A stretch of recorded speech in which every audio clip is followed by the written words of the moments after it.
Hi, I'm Cort Lindahl. Welcome to Mysteries and Legends of Northern California. In Episode 1, we're going to be taking a look at the relationship between Chico, California, and the myths and legends of Mount Shasta.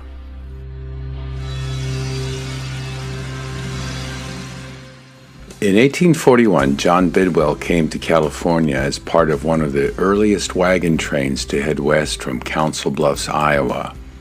In leaving Council Bluffs, Bidwell was also leaving a part of his family that had a great impact on the development of that town and state. John Bidwell would become an important pioneer of California. He first worked for John Sutter, famous for Sutter's Mill, and as the site of discovery of gold in California. Later, we may see that John Bidwell had produced a map as early as 1847 that showed the gold-bearing regions of California. Is it possible that Bidwell and others had been taking advantage of this resource before the beginning of the official 1849 gold rush? John Bidwell would later obtain what came to be known as Rancho Arroyo Chico. At this time, California was still part of Mexico. Subsequently, Bidwell would become a general in the California militia and be instrumental in the establishment of the California Bear Flag Republic, and later in California becoming part of the United States. Bidwell created the street plan of Chico in some ways as a miniature of Washington, D.C. and its plan. The original streets of Chico were laid out as an 8x8 block pattern that resembled the chessboard. This included what was to be the Chico City Plaza and what would be the Queen Square. In 1872, using a ceremony similar to that used by Constantine, Bidwell dedicated the city plaza by plowing a circle in the earth. Constantine, in one of his legends, is said to have used the Spear of Destiny to scrape out a line in the earth designating the royal district of Constantinople. What Bidwell had done was to create an axis mundi, or symbol of temporal control, that included directions that had talismanic importance in the tradition of Constantine and the Towers of the Winds of Athens. This type of classic veneration and dynamic was not unusual for 19th century society. This era was in some ways the golden age of Freemasonry in the United States.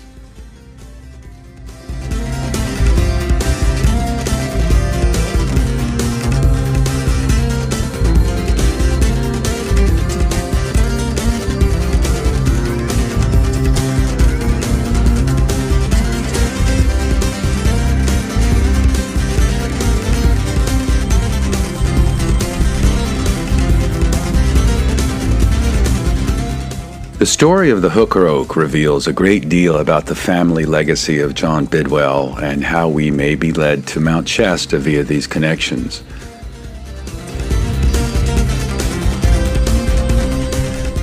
The name of the Hooker Oak, regardless of the origins of the name, indicates a symbolic message from John Bidwell as to his family legacies.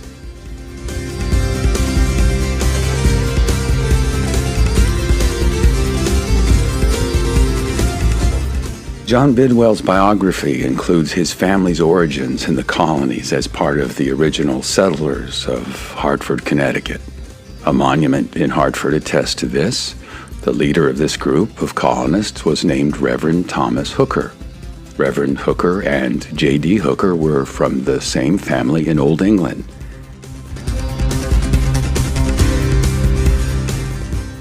It appears he and John Bidwell were aware of this relation. In fact, the two families were related via a web of intermarriage in early Hartford. The history of Connecticut involves the story of the Charter Oak. Soon after Hartford was founded, the colonists were granted a charter by King James I that gave them an unusual amount of liberties compared to some of the other colonies. Later, during the era of King James II, it was decided to revoke the Connecticut Charter in favor of a charter benefiting the king more. In response, the charter document was taken and hidden in an oak tree in Hartford so it could not be confiscated by the new governor of New England. The charter was actually taken and hidden in the oak tree by a direct ancestor of famous poet Henry Wadsworth Longfellow, named Joseph Wadsworth. Poet Longfellow also played a major role in deciphering the mysteries of North America. He too would take part in a similar legacy we see being displayed by John Bidwell.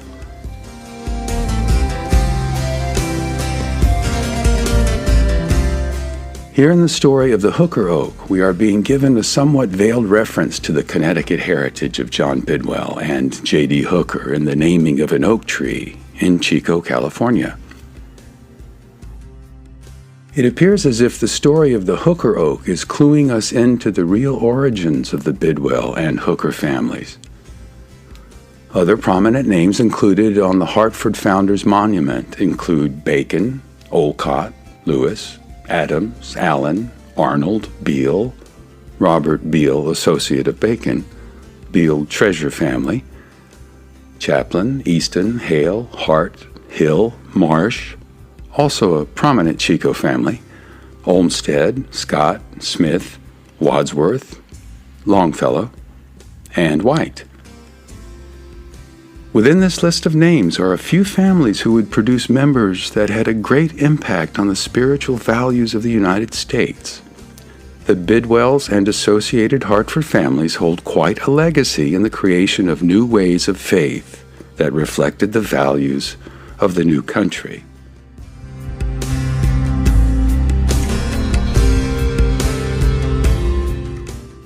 John Bidwell's English ancestors included Knights Templar Ormus Legaidon, the standard bearer.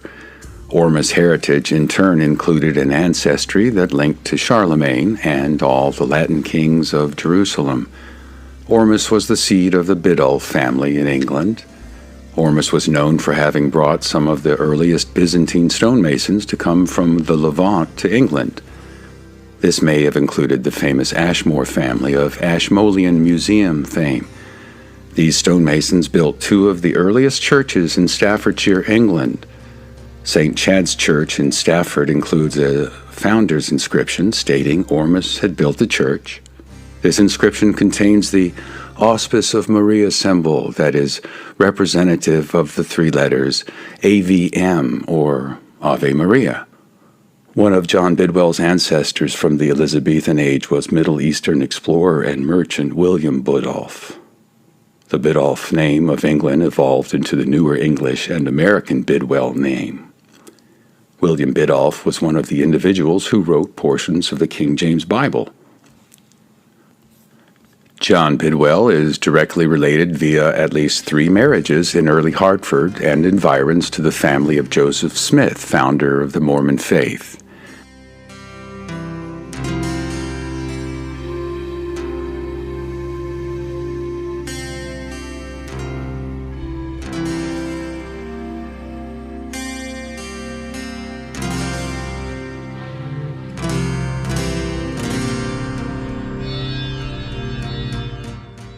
Bidwell is related in the same way to the family of Henry Steele Olcott, co-founder of the Theosophical Society and partner of famous Madame Blavatsky.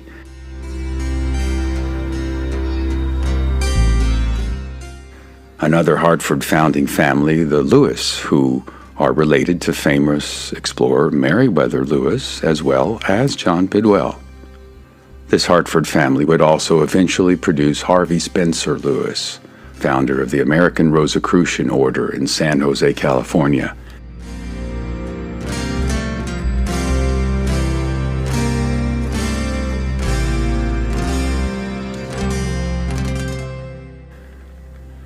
Bidwell also held a close family tie to the Ballard family of Guy Ballard, who founded the I Am activity at Mount Shasta.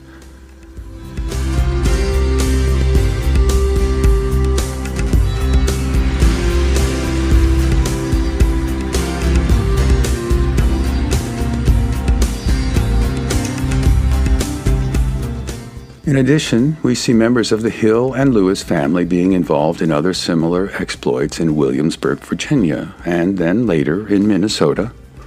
This same family group may be behind many of the mysteries of North America, including Oak Island, the Newport Tower, the Beale Treasure, Bacon's Vault in Williamsburg, and the Kensington Rune.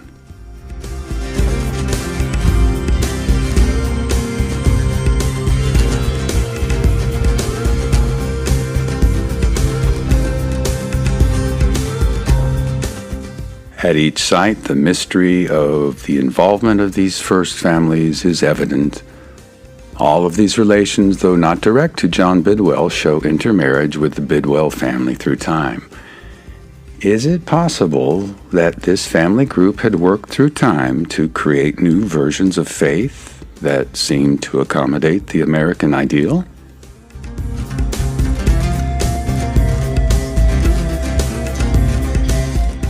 Okay, we've learned a lot about all of the family relations of John Bidwell and their strange connections to Mount Shasta, but in more detail, it's very interesting that Harvey Spencer Lewis, the founder of the Rosicrucian Order in San Jose, is so closely related to John Bidwell. We see the whole Rosicrucian Order being involved in propagating many of the myths of the hollow earth or cities beneath Mount Shasta, possibly Telos, and then some of the other theosophical overtones of the Rosicrucian Order links us to Henry Steele Olcott, and it's just really terribly interesting that John Bidwell is related to him.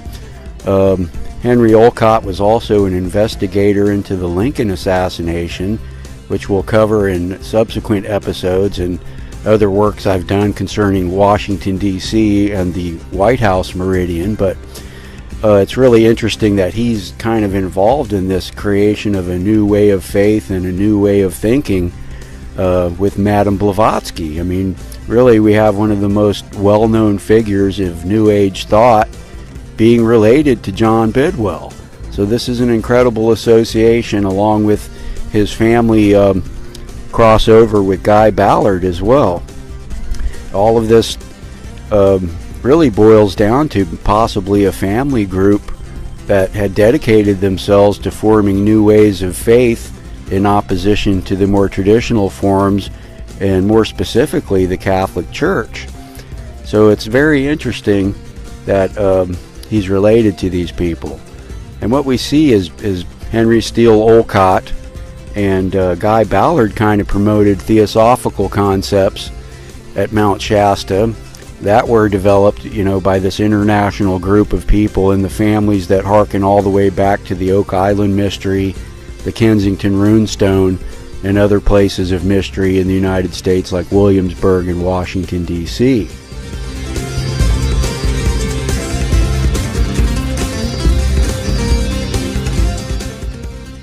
Okay, John Bidwell established an Axis Mundi in Chico at the City Plaza, where the foundation stone of Chico is also located.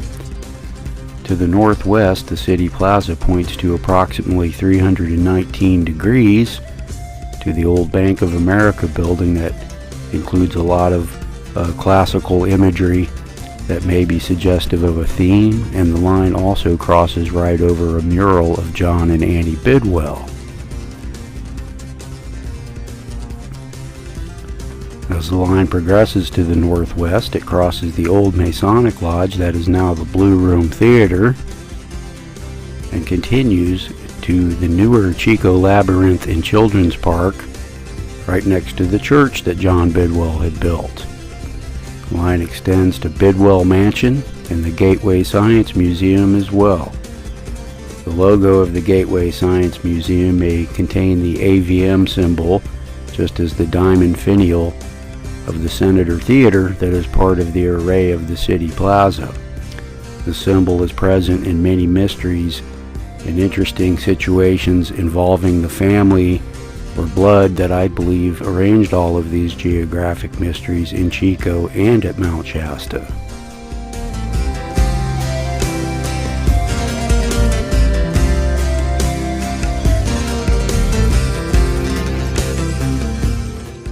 Now, the original 8x8 block plan of Chico does resemble the original city limits of Washington, D.C. in its square or diamond-shaped form.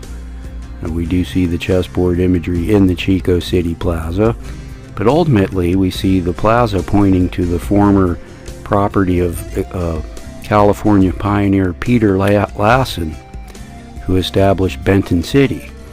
Later, Stanford would own the property, and the monastery of New Clairvaux would eventually get the property in a donation from Stanford University.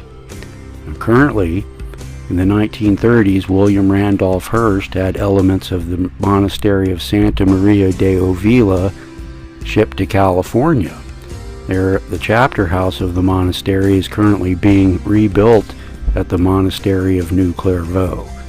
It's a very interesting site. You can see 12th century Mason's marks right here in Northern California. The Chico City Plaza points to the property of the monastery, but this alignment was probably originally meant to point to John Bidwell's friend Peter Lassen's city, named Benton City, after Missouri Senator Benton.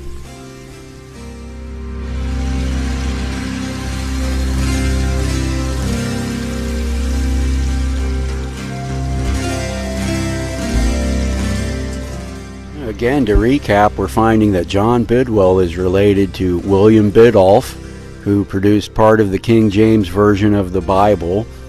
He's related to Henry Steele Olcott, who created Theosophy with Madame Blavatsky and others, kind of a new way of thought based on Eastern concepts such as the Ascended Masters. And we see that being applied later at Mount Shasta by Guy Ballard and his group, the I Am activity. All of that is based on the possibility that Guy Ballard had an encounter with Saint Germain on the slopes of Mount Shasta and was himself evolved into an ascended master status himself. So his whole faith is based on that.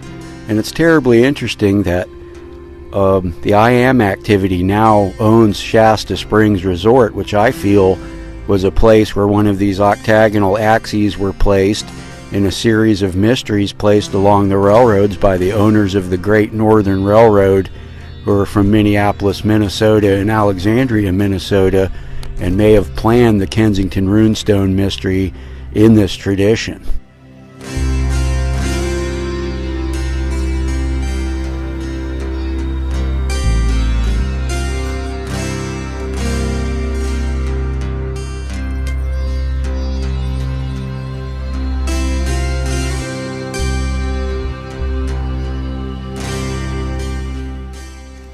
Well, part of what we're seeing here is the creation of an axis mundi, or possibly a personal meridian, as Thomas Jefferson would term it.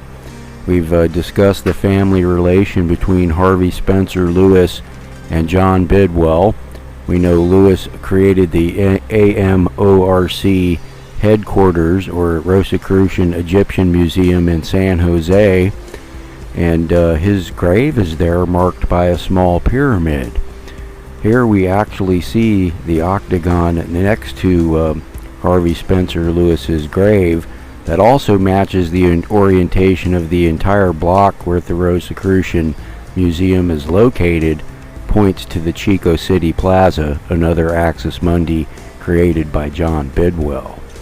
So it is either a grand coincidence that this geographic relationship exists, or it's possible that Mr. Lewis knew of his relation to John Bidwell and orientated his facility to point this way. Here we can see the octagon right next to the pyramid marking Lewis's grave, points to the Chico City Plaza, created in the tradition of Constantine the Great by Chico founder John Bidwell.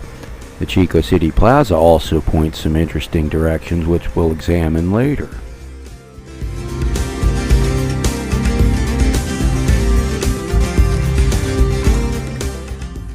Well, it's also interesting that the tradition of the axis mundi sometimes dictates that its creator is buried beneath that point on the earth. Indeed, here we see Lewis being buried right at the center of his axis, possibly, that he created. And there are persistent rumors in Chico that John Bidwell is indeed buried beneath the city plaza. The entire concept of the Axis Mundi explains why this rumor could be true. In 1872, J.D. Hooker visited Chico. This is coincidentally the same year that the Chico City Plaza was dedicated by John Bidwell. On the second trip to Chico in 1877, J.D. Hooker went on a trip to Mount Shasta with John and Annie Bidwell, John Muir, and Harvard botanist Asa Gray. Asa Gray and J.D. Hooker were both part of the Linnaean Society of London. During their trip to Shasta, they stayed at Sisson's and in a camp up on the slopes of Mount Shasta that Sisson had arranged for them.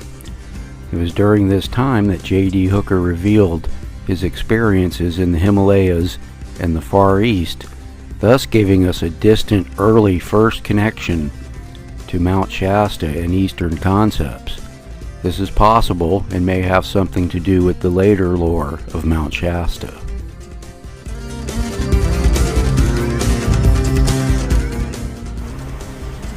It is just speculation that J.D. Hooker knew about any of the mystical concepts that would be applied to Mount Shasta.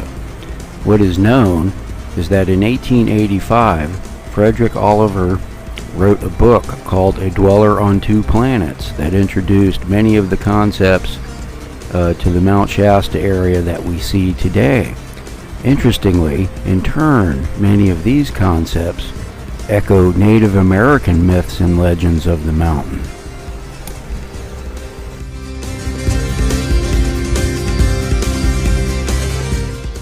Here we are at Sisson's, one time visited by John Bidwell and some scholars from the Linnaean Society of London, including John Hooker, who the Hooker Oak is named for in Chico. So this is the site of one of the earliest trading posts in the area. Later we would have MacLeod come and found Dunsmuir, who's named for railroad magnate Dunsmuir. And in Scots Gaelic, Dunsmuir means fortress of Muir. So that's an interesting connection even to the family of John Muir and others who came to Mount Shasta at an early time, including elements of the Hudson's Bay Company, including the Lockhart family, who took part in the Battle of Tebba, in which James Douglas took the heart of Robert the Bruce into battle. So here we are at Sisson's, and there's this beautiful memorial here marking it, and the building you see in the background there is a remnant of the trading post that was here that's been modernized and preserved. So what we have here is a historical marker marking the location of Sisson's Ranch. That was quite a destination for the elite of San Francisco in the late 19th century. So Mount Shasta used to have kind of this elite association with it. It's only a train ride away from the Bay Area, and lots of people came up here, including Lord Caldray. And that's one of the only things I see. He may have built the tunnels in Dunsmuir to facilitate the spring water being used by the town. So that's an interesting aspect to what could have been blown into a myth or legend later as an entrance to Lemuria. So there's lots of elite kind of overtones here of occult happenings and intentionally created mythology on the parts of different groups of people. And we even find the legacy of the possible state of Jefferson that is being considered in Northern California and Southern Oregon.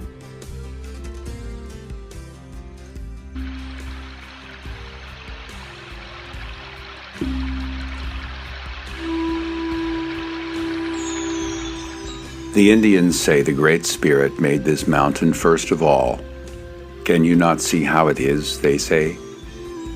He first pushed down snow and ice from the skies through a hole which he made in the blue heavens by turning a stone round and round, till he made this great mountain.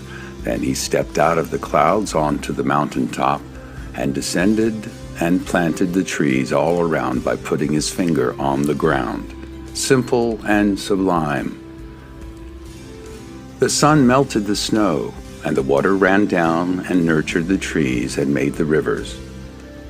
After that, he made the fish for the rivers out of the small end of his staff. He made the birds by blowing some leaves which he took up from the ground among the trees. After that, he made the beasts out of the remainder of his stick, but made the grizzly bear out of the big end, and made him master over all the others. He made the grizzly so strong that he feared him himself and would have to go up on the top of the mountain out of sight of the forest to sleep at night, lest the grizzly, who, as will be seen, was much more strong and cunning than now, should assail him in his sleep. Afterwards, the Great Spirit, wishing to remain on earth and make the sea and some more land, he converted Mount Shasta by a great deal of labor into a wigwam and built the fire in the center of it and made it a pleasant home. After that, his family came down, and they all have lived in the mountain ever since. They say that before the white man came, they could see the fire ascending from the mountain by night and the smoke by day every time they chose to look in that direction.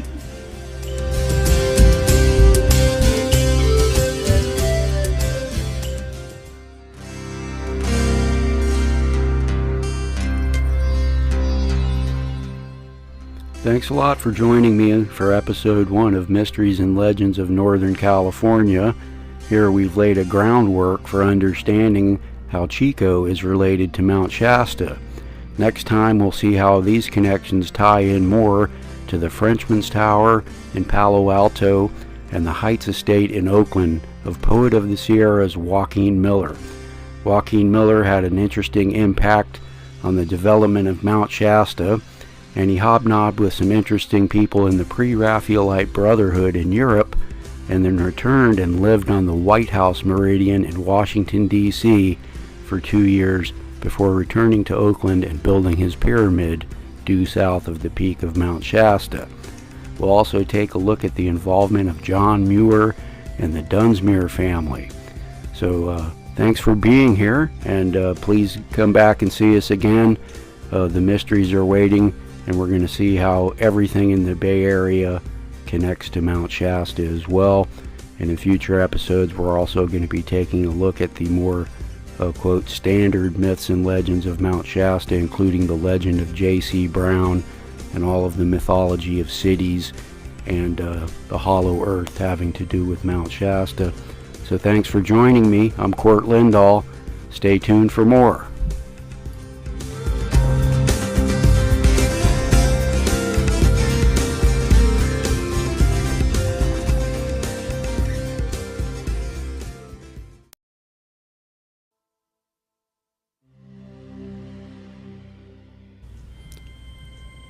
Welcome to Mysteries and Legends of Northern California, Mount Shasta Revealed. I'm your host, Cort Lindahl.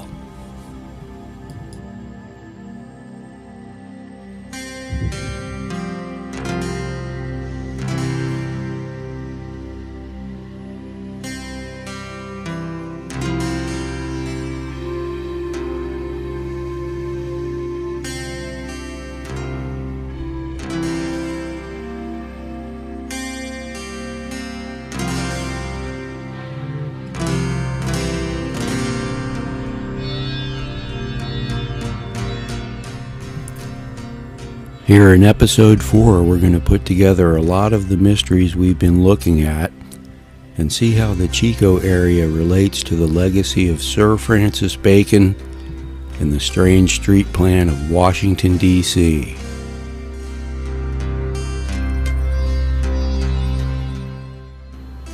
The diamond chessboard plan of Chico is a key factor to consider when looking at the alternate or hidden history of Northern California. In the past, we have speculated that the plan of Chico was a reference to the diamond-shaped plan of Washington, D.C. Washington, D.C. was planned by famous Society of the Cincinnati member Pierre L'Enfant, along with a panel that consisted of Thomas Jefferson, George Washington, and a man named Andrew Ellicott. Ellicott was one of the premier astronomers and land surveyors of the Revolutionary War period and beyond. Some of his direct ancestors had made swords for the staff of General Washington, while other ancestors had been astronomers and famous clockmakers in England prior to the family coming to the United States. Andrew Ellicott was the man who originally surveyed the diamond-shaped 10-mile square of the original District of Columbia. He and his crew had been the actual individuals to have installed the stone boundary markers denoting the District of Columbia that can be seen to this day.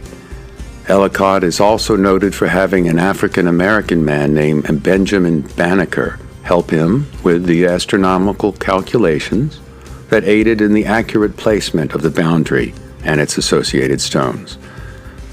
Ellicott would also go on to finish the design of the streets after L'Enfant withdrew his skills in this task. In addition to the boundaries of the city, Andrew Ellicott was the man who actually laid out the original street plan of Washington District of Columbia that has inspired so much speculation and analysis over the years. It is likely that Ellicott was privy to the secrets of the streets of Washington, D.C., as well as many other talismanic aspects and symbols of the new country.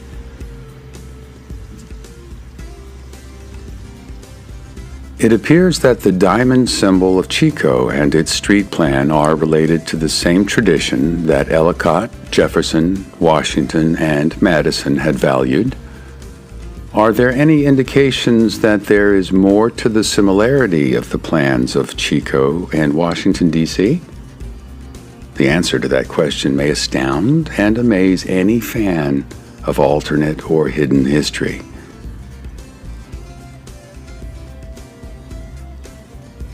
Annie Kennedy Bidwell was from Washington, D.C. originally.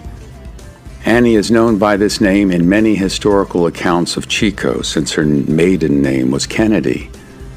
What many of these histories neglect to mention is that her full given name was Annie Ellicott Kennedy prior to her marriage to Chico founder John Bidwell. Annie Ellicott Bidwell was directly related via her father to the family of Andrew Ellicott, the man who had helped to plan and create the city of Washington, D.C.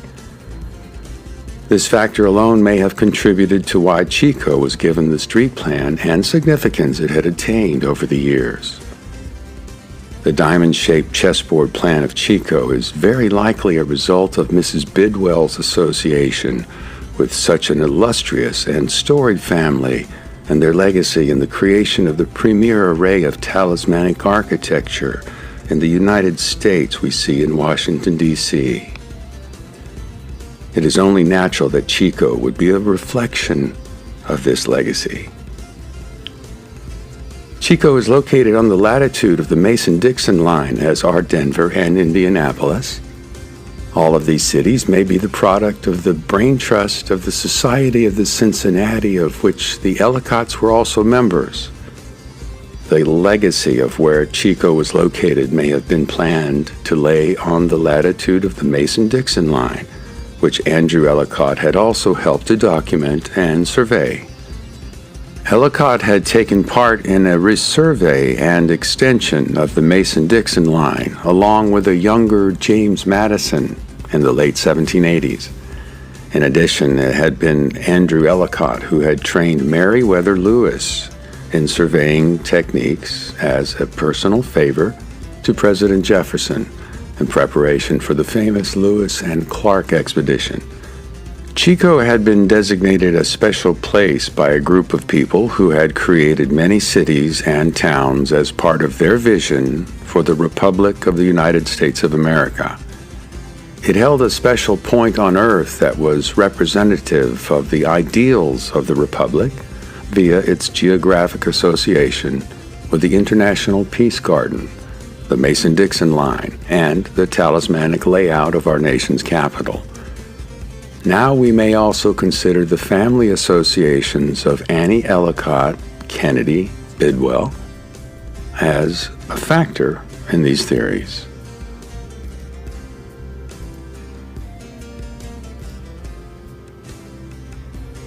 These factors undoubtedly contributed to the reasons why so many first families of Hartford, Connecticut, and other storied families, such as the Bruces and Bacons, had come to Chico. From what we have seen so far, it may be surmised that Chico has always been considered a special place. All of this suggests the possibility that John Bidwell had actually selected the site for Chico based on his wife's family association with Andrew Ellicott, as well as its geographic relationship with the International Peace Garden and the latitude of the Mason-Dixon line. John and Annie Bidwell had created a little Washington, D.C., right here in Northern California.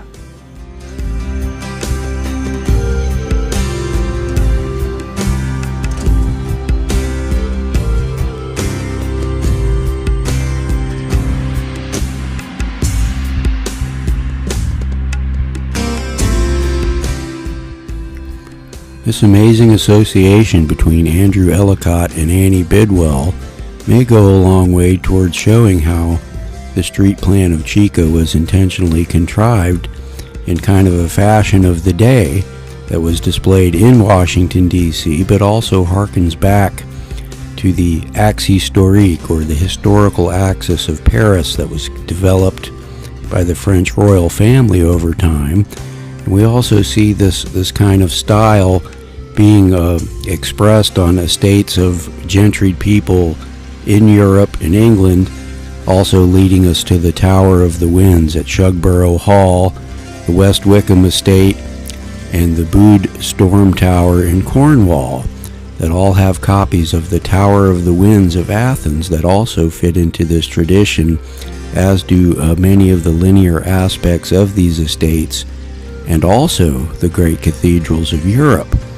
We also see these kind of tenets being associated with Sir Francis Bacon and his inner circle, which also included Inigo Jones, one of the most famous landscape architects of the era, who also propagated this kind of fashion and kind of a feng shui of the day of the arrangement of monuments and municipal buildings in American cities later that also were arranged in this fashion.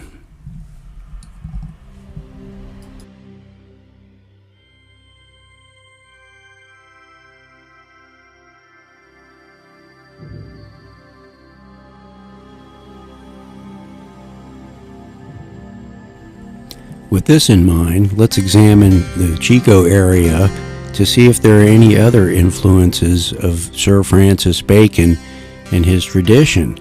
In past works, such as my book, The Geographic Mysteries of Sir Francis Bacon, I speculated that other members of the Bacon family, extending from the Boston Brahmins and the first settlers of Hartford, Connecticut, and indeed Jamestown, Virginia as well, all over time kind of invested themselves in the establishment of places of talismanic importance, at which these styles of architecture and landscape architecture were used to communicate hidden meanings that related kind of to the Republican concept of the United States of America. In the past, these tenets had been used by royal and church interests to express their views about society, politics, and the moral framework of their lands were now being expressed in a truly American way, and Chico is no exception.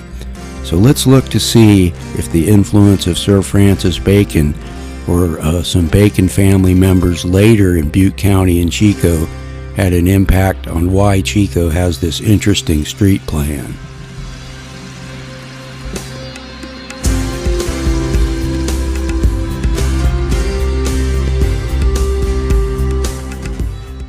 In episode 1, we saw how John Bidwell had settled Chico and had a distant impact on the myths and legends of Mount Shasta via his family relations.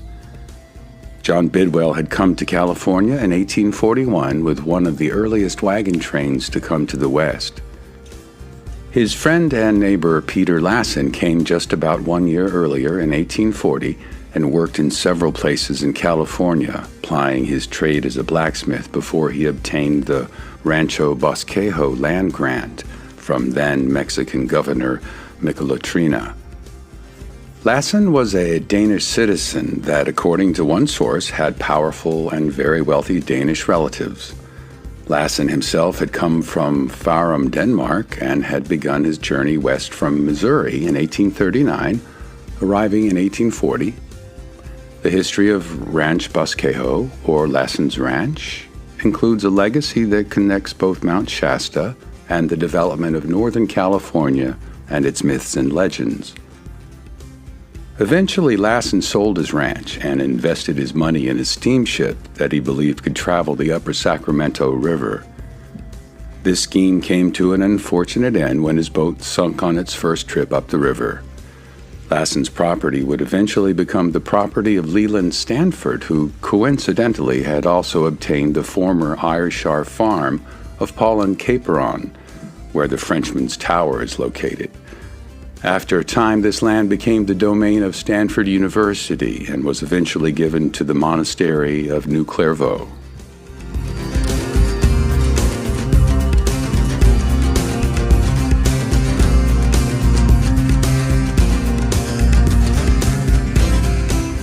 While Lassen still owned his ranch, he made a trip to Missouri with Commodore Stockton and returned with the very first Masonic charter to come to California. At this time, he planned a city named Benton City after Missouri Senator Thomas Hart Benton, who may have assisted the Californians in obtaining this charter. In his honor, Lassen named the town he planned on his ranch Benton City. This made Benton City home to the first Masonic lodge in California. Another source states that Lassen had wealthy relatives in St. Louis, Missouri, thus echoing the other claim that he was related to wealthy Danish interests. Though there are sources that state this, there are also those that question these connections. Eventually, after Lassen's plan for a town failed, this charter was moved to the Masonic Lodge at Mount Shasta City, where it still resides today.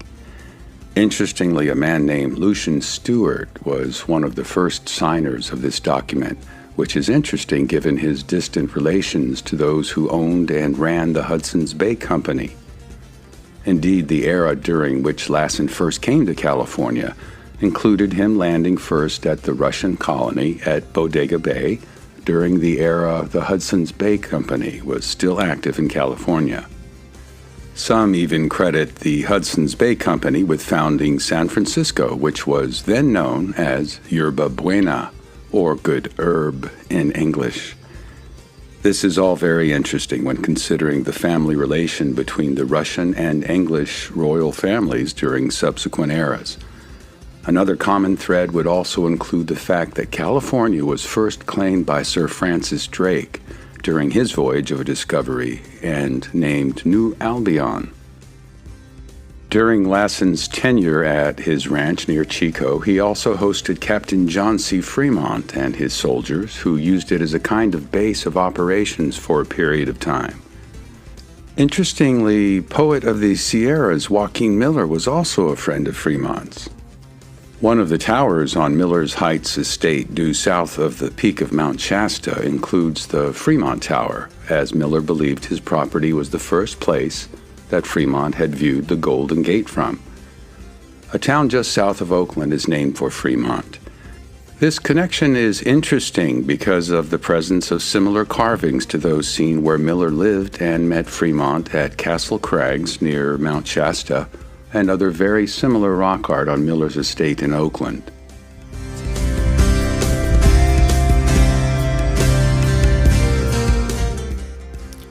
The inclusion of Joaquin Miller in practicing this tradition of talismanic architecture in association with Mount Shasta is also interesting considering the connections to Washington, D.C. we see in Chico. Prior to establishing his Heights estate in Oakland, which is due south of the peak of Mount Shasta, Joaquin Miller lived on the White House Meridian in Washington, D.C. for a period of 2 years in Joaquin Miller Cabin, which has now been moved to Rock Creek Park. So it appears that Joaquin Miller had a value of the placement of where he lived and these monuments in association with a kind of personal prime meridian. We also see President Jefferson having been associated with, quote, personal meridians, and in past works we've examined the geographic properties of his estate, Poplar Forest, and Monticello, as well as the rotunda at the University of Virginia, all built in the Palladian style. And as we've seen before, we even see that the octagon of Poplar Forest points the way to Mount Shasta.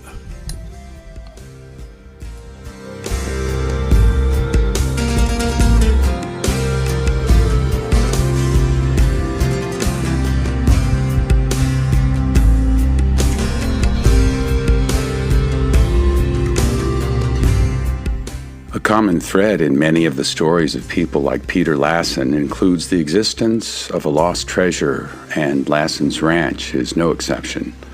After speculation that Lassen had not spent all of the riches he had from selling his ranch, a rumor developed that he had stashed a treasure of gold and silver coins in iron pots somewhere on his property. It seems Lassen was part of a group of people who had come to California not only to seek their fortune, but to possibly look out for the interests of some of his more well-heeled relatives and associates. Lassen's life and legacy connect him to many of the other figures of mystery and intrigue in this story. Eventually, Peter Lassen would settle near what is today Susanville, California, where he is interred on the property he once owned, beneath a very impressive granite obelisk that also tells of how he was killed by Indians near what is called the Black Rock Desert of Nevada today. In fact, the end of Lassen's life would supply one final mystery in the life of an amazing man. There had been rumors of a silver strike not far from Susanville in Nevada. Strangely, this silver strike was said to be comprised of free silver, or silver nuggets, which is nearly unheard of and rarely exists anywhere. In response to these rumors, Lassen rode off with his friends to attempt to find this rumored silver deposit. Unfortunately, this would lead to the death of this man under mysterious circumstances. Though it was reported that he was killed by Indians, today this is generally discounted, and it is assumed that no one really knows who killed Peter Lassen, as he was killed by a sniper that was not seen by anyone that was with him. Peter Lassen had died a great California pioneer and is remembered as such, just as John Bidwell is. His legacy of bringing the first Masonic charter to California is important to local history and its development, but does it have anything to do with the New Age myths and legends of Mount Shasta? Though many conspiracy theories may ascribe these activities to the Masons, it is clear via a close look that this simply is not true. In the end, the presence of such an historical document at Mount Shasta is an interesting footnote to a rural region that has a wealth of stories and folklore that may be related to an entirely different cast of movers and shakers. In earlier episodes, we explored the legacy of John Bidwell and how he was descendant of the Bidulphs of Staffordshire and Ormus Legidon, the Knights Templar standard-bearer from the 11th century. Given this a closer examination of other people who helped to settle Chico and Northern California in association with Bidwell and Lassen may reveal a mystery that goes all the way back to Elizabethan England and beyond, including a value of William Shakespeare and all the questions surrounding his great works. All of this will be laid bare in an examination of the mystery that had been arranged in Gold Rush-era California in this tradition. The streets of Chico do indeed tell a strange tale. A great deal of evidence suggests that a cadre of individuals who had similar views about aristocracy, the Catholic Church, and their ancient heritage had created much of the air of mystery and intrigue surrounding the bard. While many attribute the works of Shakespeare to Sir Francis Bacon, or the 17th Earl of Oxford, Edward de Vere, it may be that a larger group which included both men had cooperated to produce these famous works. Others, such as the Wilton Writers' Circle of Mary Sidney Herbert, the Countess of Pembroke, may have also played a hand in producing the works of Shakespeare, which are credited with homogenizing the English language and culture while also providing good entertainment for the English people. Within this group was a family core, all related to the de Vere family and their long and illustrious history that even includes a said relation to the biblical character of Noah himself. Note here that William Shakespeare also held family ties to this group of people and others who had used art and literature to hide and communicate specific themes and concepts. Interestingly, the de Vere and Bacon families have similar arms or family crests, including hogs or pigs and the five-pointed star. Even the flyleaf of Mary Sidney's book about geomancy includes the symbol of a hog. The famous first folio of Shakespeare was both financed and dedicated to the sons of Mary Sidney, Herbert, who both married the daughters of the 17th Earl of Oxford, Edward de Vere. In his work, Eureka, even Edgar Allan Poe refers to Bacon as the hog. A close look at many mysteries of North America reveals that some of these conundrums may have been designed using the works of Shakespeare to suggest answers or clues to places like Oak Island, the Newport Tower, Bacon's Vault of Williamsburg, the Kensington Rune, and more. It also seems that descendants, or those that believe they were descendants of these families, had in large part arranged all of these historical questions and mysteries. Is it possible that somehow the works of Shakespeare and this family group were involved in the mysteries and legends of Northern California, if not Mount Shasta itself? We have seen how the Chico City Plaza points to Benton City or the modern location of the monastery of New Clairvaux.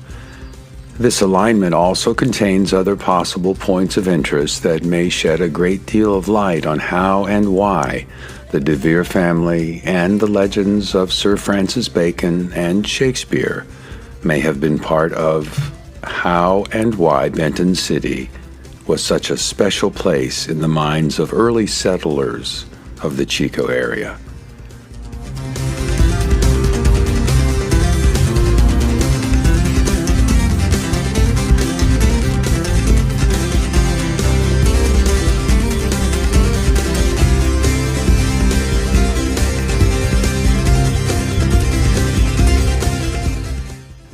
As this azimuth on the globe extending from the Chico City Plaza transects to the northeast, it crosses a small cemetery on Broyles Road a few miles south of the monastery of New Clairvaux. One of the individuals interred in the Pine Creek Cemetery is named Thomas Lafayette Bacon. It seems that Thomas Bacon had been named for two Society of the Cincinnati members Thomas Jefferson and the Marquis de Lafayette. Thomas had originally come from Denver, Colorado to this sparsely populated area between Chico and Benton City, or Vina as it is known today. In fact, Denver, Colorado had also been founded by a man named Bacon, who in turn was related to the wife of the famous General Custer. Amazingly, Chico and Denver even lay along the same line of latitude on the globe that coincidentally also marks the famous Mason-Dixon line. Is it possible that Thomas Lafayette Bacon had made his way to this region as part of his family legacy, also echoing the development of Denver? Had these mysteries included specific points on the earth that had been obtained or managed by this family trust? The answer to that question is difficult to surmise, but may include a resounding yes once all the evidence is examined. As it turns out, this rural area was home to other members of the Bacon, De Vere, Montgomery, Campbell, and Bruce families of Scotland, in addition to the founders of Hartford, Connecticut, that had come to Chico. The Hartford Founders Monument does also include the name Bacon. It does indeed appear that a mystery in the tradition of Sir Francis Bacon had been planned by original family members that includes the first Masonic charter to come to California, the Monastery of New Clairvaux, the Chico City Plaza, the Palace of the Legion of Honor of Paris and San Francisco, the International Peace Garden, the Frenchman's Tower of Palo Alto, the Heights Estate of Joaquin Miller, the Rosicrucian Egyptian Museum in San Jose, and finally, Mount Shasta itself. Their involvement in Northern California may indicate their involvement in other similar mysteries that appear throughout U.S. and Canadian history. This mystery will also expose the existence of a copy of the Palace of the Legion of Honor of Paris, having been built on the former property of Peter Lassen in what is today Rennes, California, now home to the monastery of New Clairvaux. The entryway to this structure includes a rendering of the arms of a branch of the De Vere family. In addition, this reproduction of the Palace of the Legion of Honor was constructed as the Rennes Elementary School in 1924, only a few years after the ground was broken for the Palace of the Legion of Honor replica in San Francisco, built by Alma de Bretteville-Spreckels. The Marquis de Lafayette was a member of the Legion of Honor of France, as well as also suggesting a connection in all these clues.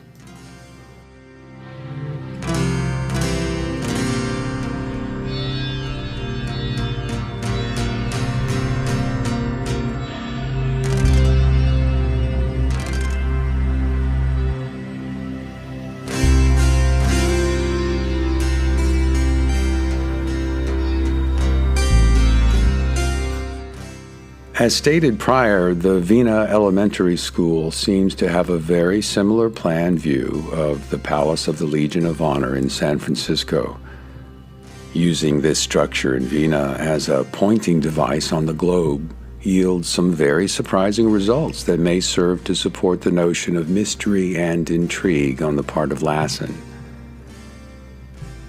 If an arc on the globe is plotted corresponding to the position and orientation of the Rennes Elementary School, an azimuth on the globe is created that transects or points directly to the grave of Peter Lassen near Susanville, California, to the east.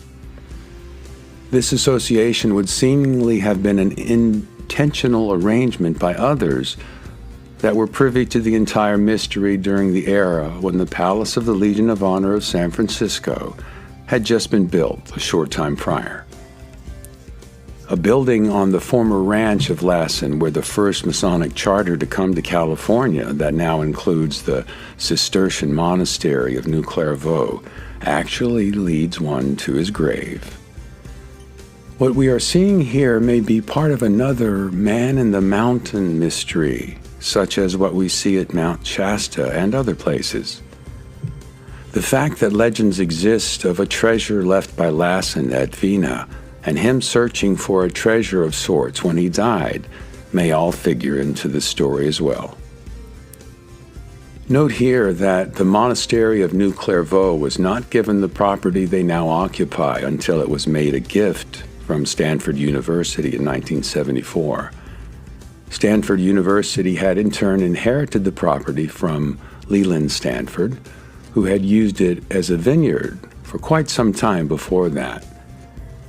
Later, William Randolph Hearst brought the sacred stones of the monastery of Santa Maria de Avila from Spain to California, where they would eventually be rebuilt into the chapter house we see at New Clairvaux today.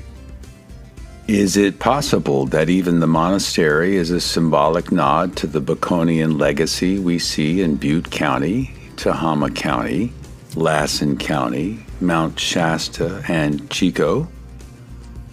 The fact that Lassen had brought the first Masonic charter to Benton City or Vina may be the reason why the elementary school and later the monastery were built. Interestingly, as stated prior, this Masonic charter would eventually end up at Western Star Lodge number 98 in Mount Shasta City in the shadow of Mount Shasta itself. It seems that the charter, whether by chance or design, has left many unanswered questions and mysteries in its wake associated with Baconian ideals, lost treasure, and the legacy of many Norman families of France, England, Scotland, Italy, and Sicily. It is clear that the Plantagenets and Merovingians of this era had also displayed a tradition in planning and executing these mysterious examples of art and architecture that tell many strange stories.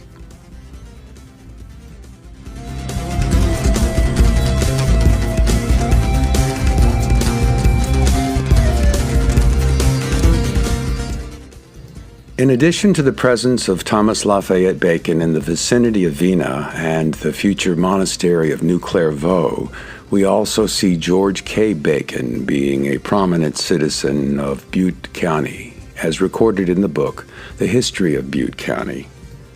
Amazingly, Mr. Bacon's brother's name was Hardy DeVere Bacon, and George even named his son Baxter DeVere Bacon. At the very least, it appears that George Bacon had a belief that he was somehow family to the original Bacon family of Sir Francis Bacon, as well as the DeVere family legacy. These connections may be solidified with the inclusion of the hog or pig on both the DeVere and Bacon family crests. Is it possible that George and Thomas Bacon were aware of or had helped to create this entire scheme? Both Thomas Lafayette Bacon and George K. Bacon and family lived in the small hamlet of Cana, situated a few miles south of Vina and its elementary school that is festooned with the images suggesting the family arms of DeVere, complete with dragons, fleur-de-lis, and the Merovingian bee symbol. Amazingly, these symbols also have some connections to the famous Priory of Sion that may be part of the mysteries of Rennes le Chateau in France, also made popular in the movie The Da Vinci Code. Had the legend that states the Merovingian dynasty were the sorcerer kings or kings of mystery been the impetus for how these strange structures had been built in the Chico area?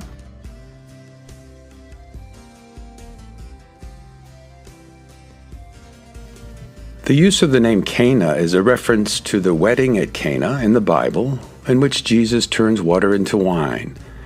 Many speculate that it was Jesus who had married Mary Magdalene on that day. Indeed, the Auspice of Maria symbol is hidden within the diamond logo valued in Chico for many years. This symbol is visible on the Senator Theater Tower in Chico, as well as the old Bank of America building, the Chico State Administration Building entrance, and the Gateway Science Museum, also a part of Chico State. Interestingly, a later General Montgomery of Scots descent was one of the founders of what was originally called the Chico Normal School for teachers. This same entryway to the administration building of Chico State includes a rendering of Romulus and Remus suckling from the she-wolf that also includes a Templar cross enclosed in a circle. Unfortunately, General Montgomery is also known for helping to annihilate the native population of Northern California.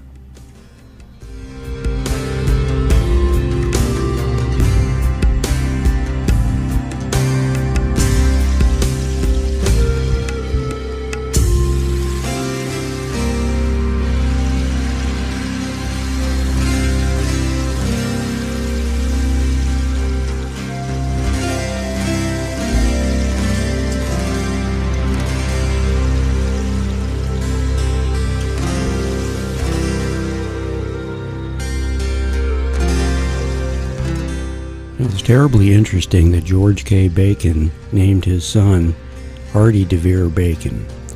This links the name of the 17th Earl of Oxford, Edward de Vere, and Sir Francis Bacon, both of which are prime suspects to have actually created the works of Shakespeare. It's possible that these two men worked with others to create the works of Shakespeare in tandem with William Shakespeare himself. This link between the Bacon and de Vere names in Chico may relate to the fact that the 1938 classic film, The Adventures of Robin Hood, was filmed in the Chico area, including Bidwell Park, and included scenes that featured the famous Hooker Oak of Chico.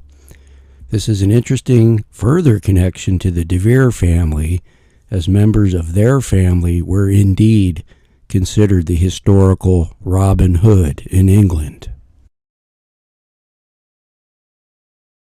Now, this de Vere connection is interesting in that Robert de Vere was the historical claimant to the earldom of Cambridge and Huntingdon, the inheritor of the lands of Fitzooth or Hood. Robert, or Robin, was a Knights Templar in accordance with this legend. He was outlawed by King John and lost all his lands and castles. Robert was indeed the historical Robin Hood, Robin Goodfellow, or Puck, also mentioned by many commentators as being the character Puck in Shakespeare's A Midsummer Night's Dream, which of course many also postulate that Edward de Vere, the 16th, 17th Earl of Oxford, had actually penned. So this is an interesting connection again to Chico history and the classic film The Adventures of Robin Hood, starring Errol Flynn, who did indeed come to Chico and was said to live in the area for a few years while the film was being produced. So the legend of Robin Hood could be intertwined with the, quote, mysteries of Chico in these connections with the Bacon family. So this interesting tale is telling us of a legacy of literary figures and works that may have been valued by descendants of the same families of Sir Francis Bacon, the de Vere family, and we even have John Bidwell, and the Bidwell family being associated with the famous work Beowulf. It seems like a cast of characters, including many early pioneers of California, had contributed to this overall mystery that it does include a landscape and architectural element. Chico, over the years, has acquired many buildings that have interesting motifs, including the ones discussed, the Bank of America building, the Senator Theater, and others, including Bidwell Mansion, may have elements of them that are meant to tell this tale, and part of this may be where they are, in addition to the way they're decorated and valued. So we have Peter Lassen, John Bidwell, the de Vere family, the Bacon family, and others having settled in this region around the time John Bidwell settled Chico and the gold rush of California was going on. It's interesting to note that this region north of Chico yielded very little gold, and these men were all interested in agricultural pursuits. So the legacy of the property where the monastery of New Clairvaux is now located is really part of the key to understanding all of this. First of all, it was a Mexican rancho. Peter Lassen obtained it, and then in the future, Leland Stanford owned it, and then Stanford University, who donated it to the monks of New Clairvaux. And we see the Masonic charter coming there, which may have some value for Freemasons, that is now at the Mount Shasta Lodge, and we see Mount Shasta having some of this mythology there too. All of this investigation does not indicate that Freemasons are involved in propagating the myths and legends of Mount Shasta, but other groups have valued this, possibly starting at the time of the Frenchman's Tower.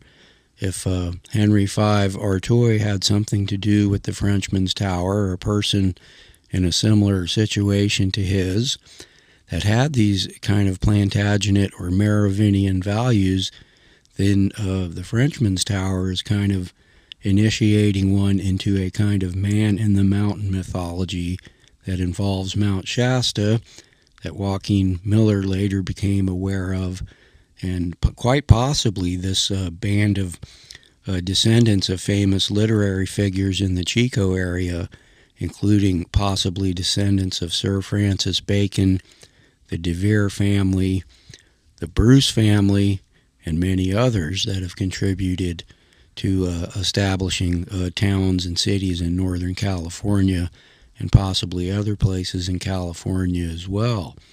So really what we kind of see is them kind of replicating this talismanic landscape using follies and pieces of architecture that are meant to send a message and provide one with clues that may be followed that really kind of tell the truth about associated folklore. And really a lot of what I'm saying disappoints many conspiracy theorists or people who have New Age beliefs, but my intention is not to do that, but to really just kind of tell this interesting historical story and let everyone decide for themselves.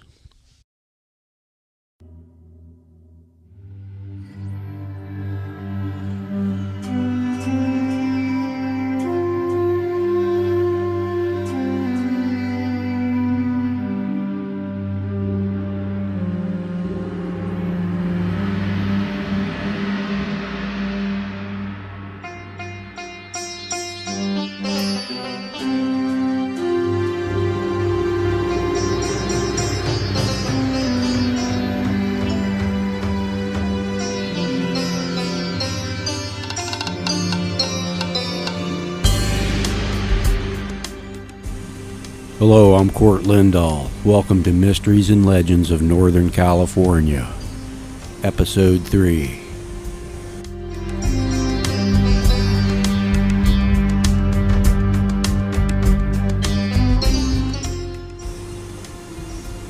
In our series about Mount Shasta, we've been discussing a lot of the historical overtones of the myths and legends of Mount Shasta. Now, this is not to say that there is no city within the mountain or any of the other attributes that a lot of the beliefs that people have may indicate.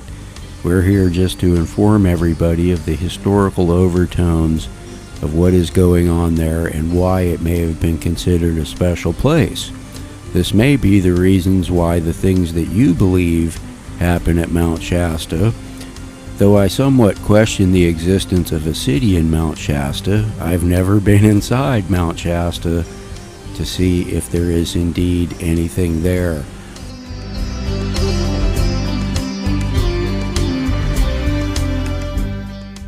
So, where do the myths and legends of Mount Shasta really come from?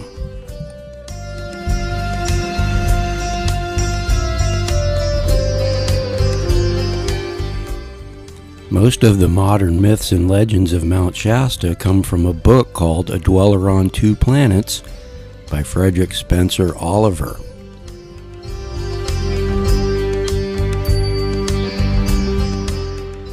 Though this book was first published in 1906, it was said to have been written in 1886.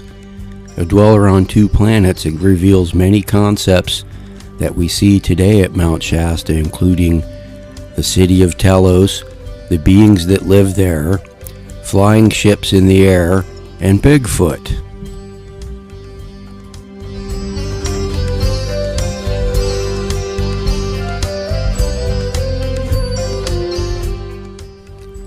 Surprisingly, most of the information in A Dweller on Two Planets had already been written and spoken of in France in 1885 by a man named Alexander Saint-Yves. Saint-Yves wrote another book based on the subterranean city of Agartha in the Himalayas that contains all of the same characteristics and highlights that Oliver included in A Dweller on Two Planets. Saint-Yves' book, The Mission de Indi en Europa, also exposes a city beneath the mountain, the beings that live there, flying airships, and the Yeti or Bigfoot-like creature. So it's very interesting that both of these books came to be during the same year. In 1886, both of these volumes were said to have been published, and this is somewhat suspicious, leading to the possibility that there were French influences in the developments of the modern myths and legends of Mount Shasta. We also see French influences in the Society of the Cincinnati, at the Palace of the Legion of Honor in San Francisco, at the Frenchman's Tower we already discussed, and possibly we see Joaquin Miller, the poet of the Sierras, being aware of this entire scheme and expressing himself with his pyramid in Oakland due south of the peak of Mount Shasta. Joaquin Miller would also go on to have a commune on his property in Oakland before the turn of the 20th century, and was known to be a student of Buddhism, further linking us into Eastern concepts in an appreciation of Mount Shasta by the poet of the Sierras, and really somebody that may have had a peripheral influence on the later Beat Generation and hippie movements in the Bay Area of San Francisco.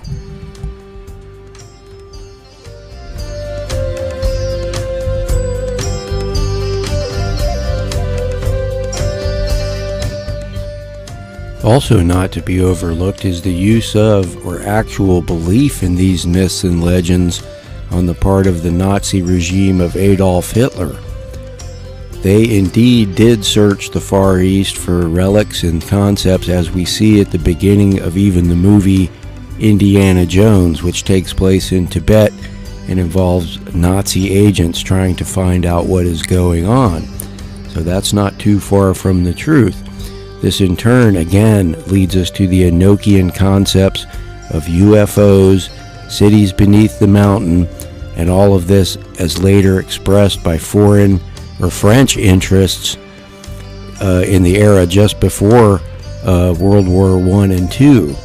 Is it possible that these concepts were introduced as an intelligence ploy to influence people, or is there more truth to the story?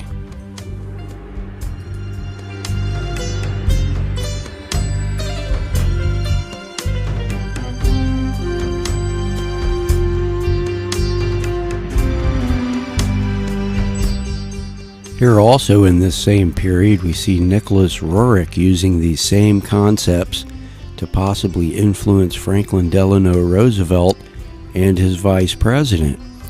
We know Franklin was also interested in the Oak Island treasure mystery and was related to the same Lawrence family that the family of George Washington was related to.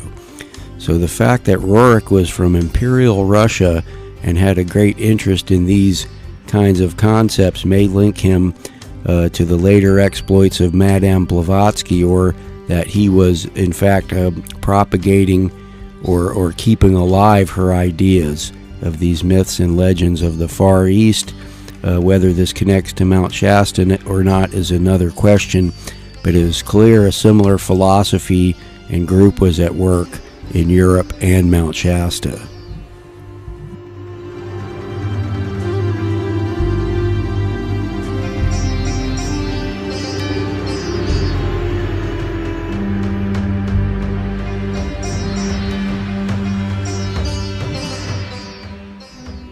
This connection between Alexander St. Eve and Mount Shasta and its mythology is amazing when one considers that Madame Blavatsky of the Theosophical Society adapted many of St. Eve's ideas about the East, subterranean cities, and the other common aspects we see to the mythology of Mount Shasta as applied by the faith-based groups there today that hold these beliefs. So here's yet another amazing connection that will link us from St. Eve's to A Dweller on Two Planets of Frederick Spencer Oliver, and some sort of theosophical connection in which these concepts were meant to be promoted at Mount Shasta as well as other parts of the world.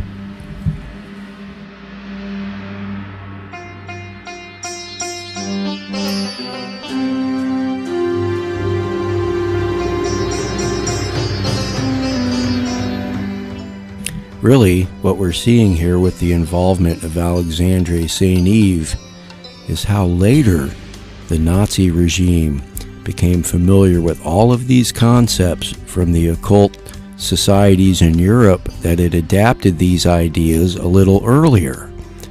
So later we see the Nazis even adapting the swastika and a lot of their philosophy about the Aryan race from what they perceived to be Tibetan folklore. Is it possible that the Nazis were being used just as later we see the Native American mythology and lore being used?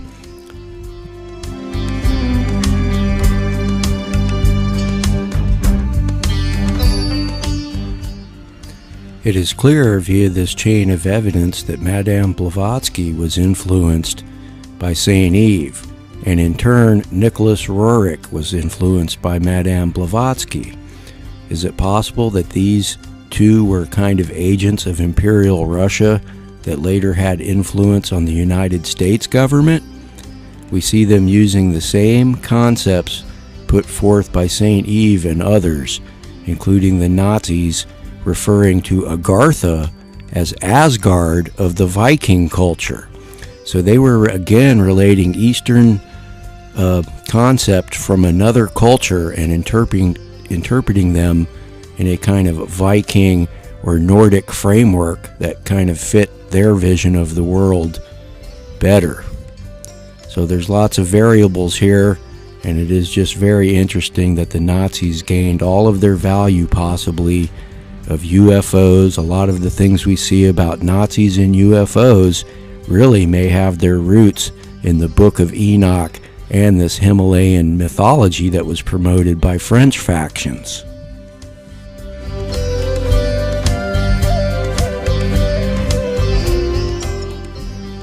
Now, given all of this, it's terribly interesting that J.D. Hooker, whom the Hooker Oak in Chico is named for, had been to the Himalayas in the 1840s, long before any of these books were written. On his trip to Chico, in which the Hooker Oak was named for him, he made a trip to Mount Shasta with John Muir and Asa Gray of the Linnaean Society of London. One source has him discussing stories of the Himalayas around the campfire on this trip to Mount Shasta. Now, this is even more amazing when you consider that the works of Saint-Yves and Frederick Spencer Oliver were both comprised of channeled material. Neither men had actually been to the Himalayas. Now, both of them had heard of this somewhere. How is it that both of these books and concepts manifested themselves in the same year of 1886 on different sides of the world?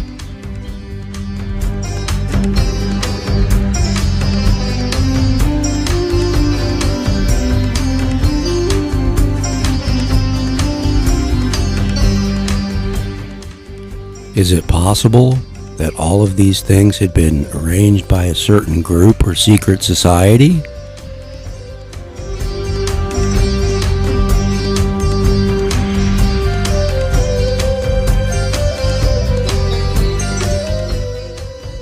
Now, some of these early explorers and historians of California would have included Russian citizens who occupied the colony in the North Bay area during the 1840s in California.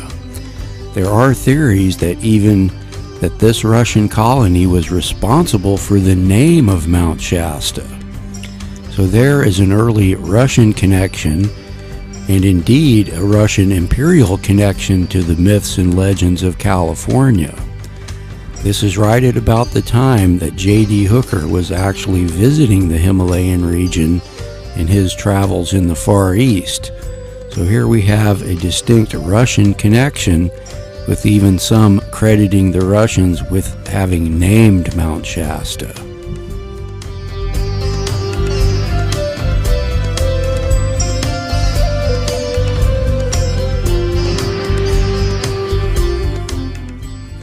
Also note the similarity in the motif of the California flag, including the bear and the red star. These are also two primary symbols of Russia.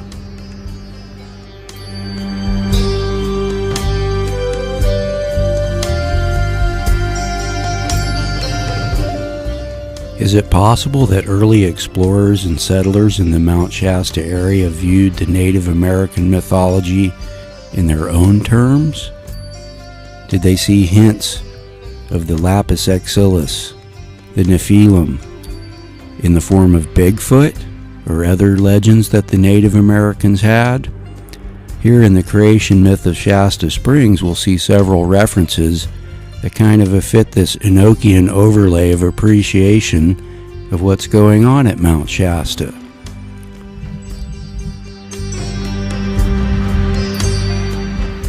The Great Spirit and his family dwelt within, and the smoke curling up from the summit showed that the fire was burning on the hearth. Then a great storm came, and the wind blew the ocean against the mountain and made it tremble. The Great Spirit asked his little daughter to go up and quiet the storm, cautioning her not to look out, but to put forth her hand and make a sign before giving the command. The child clambered up the roof, did as told, and was about to descend, when her curiosity got the best of her. She wanted to see what the world looked like. She put out her head. The wind caught her by the hair, dragged her down the mountainside, and left her in the land of the grizzly bears. Near the mountain base dwelt a family of grizzlies. The old grizzly was returning home from a hunt with a young elk in one paw and a bludgeon on his shoulder. He spied the fair child unconscious on the ground. He lifted the little one tenderly and carried her to his home. The old mother grizzly pitied the child and gave her milk from her own breast and reared her as one of her own family. The girl grew up and married the eldest son of the old grizzly, and their offspring was a man. The grizzlies then were very different from the grizzlies now. They walked erect like men, carried clubs for weapons, and talked. When man was born, the grizzly nation rejoiced and was filled with pride. They united and built a wigwam for the young mother near the Great Spirit, and it is known now as Little Mount Shasta, or today, Black Butte. Many years passed away. The old mother grizzly became feeble and felt she was soon to die. Her conscience smote her because through all the years she had concealed from the Great Spirit the whereabouts of his child. She called the grizzlies together at the new lodge and sent her eldest grandson up toward the clouds to the summit of Mount Shasta to tell the Great Spirit where his darling might be found. When the Great Spirit heard, he was filled with joy and ran down the mountain with great speed. So great was his speed, the snow was melted and streams began to flow, and hidden watercourses were formed. And the fountain and springs along the Sacramento, including the wonderful Shasta Spring, began to flow as they continue to this day. The Grizzly Nation had assembled from all quarters of their domain and prepared a grand reception. As the Great Spirit neared his daughter's wigwam, he found thousands of grizzlies standing erect with clubs on their shoulders, in two files facing, one on either side of the door. As the Great Spirit sped down between the lines, shouts of welcome rent the air. He reached his child, but when he found her so changed, and that a new race had been created without his consent, he was seized with anger. His rage was fearful to behold. He looked at the old grandmother grizzly with such an awful countenance that she died on the spot. Then the grizzlies began to howl and lament. The Great Spirit lifted his daughter tenderly in his arms, and before departing, turned to the grizzlies and cursed them in his fury. "Be silent," he cried. "Never again speak. Stand erect no more. Use your hands as feet and look to the ground till I come again." And also drove the new race of men from him. He then closed the door of Little Mount Shasta and returned to his own wigwam, carrying his daughter with him. and they were never afterward seen. The grizzlies are still under his curse. They never speak or stand erect except when life is in danger, when the Great Spirit permits them to stand upright as of old and use their fists like men. The Great Spirit with his daughter long since returned to the island and beyond the sky. The wigwam is abandoned. The hearthstone is cold. Smoke no longer curls upwards from the summit of Mount Shasta.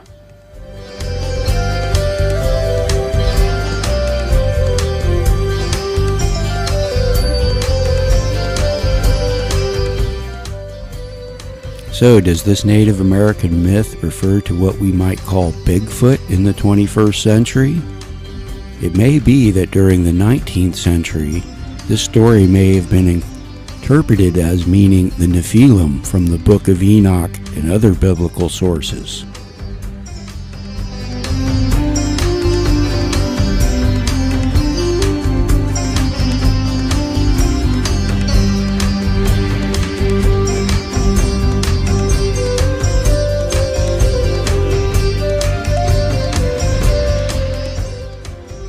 While many people would like to believe that Europeans affected the spiritual mores of Native Americans, it's clear that they had a mythology and faith that included many of the same concepts that Europeans held in secret.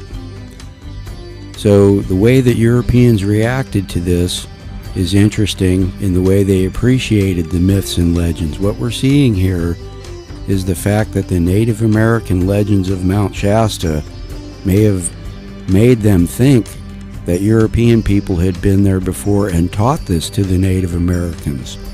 This is a repeated theme in many contact era happenings between Europeans and Native Americans. So while it is possible that Europeans had contacted them in the past, it's equally as possible that Native American people had developed this mythology on their own as part of being a human being on the face of the earth. We all may have things in common that lead us to similar ends.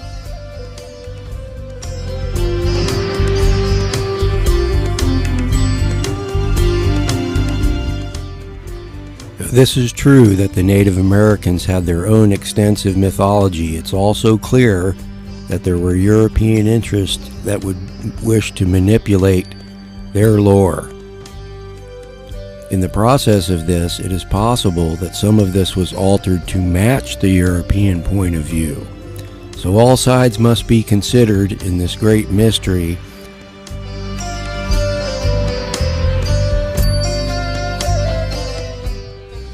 In addition to the similarities we see between Enochian thought and the Native American legends of Mount Shasta, we also see a distinct similarity between the legends, mythology, and religious mores of the Himalayan region of the far east of Nepal and India.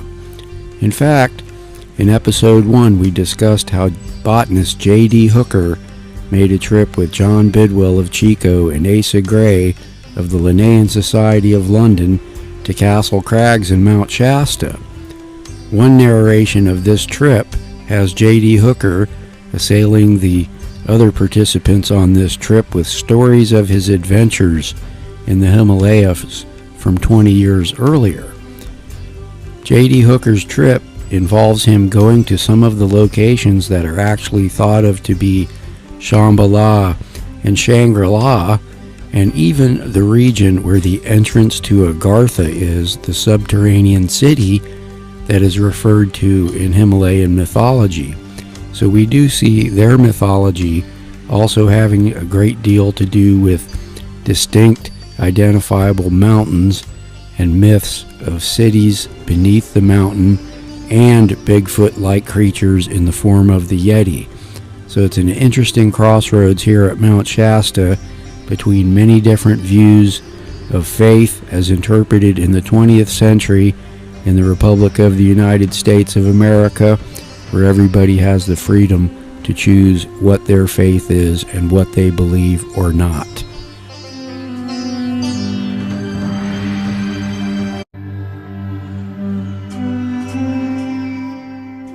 To see how these concepts may have manifested themselves in later California and Western history, let's look at the Palace of the Legion of Honor in San Francisco and the Maryhill Museum of Art and Stonehenge replica in Washington State that all show the hand of descendants of George Washington and the first families of colonial America in their construction. We also see the Society of the Cincinnati influence and some of the occult and Gnostic overtones that we see in the Rennes le Chateau mystery and other places.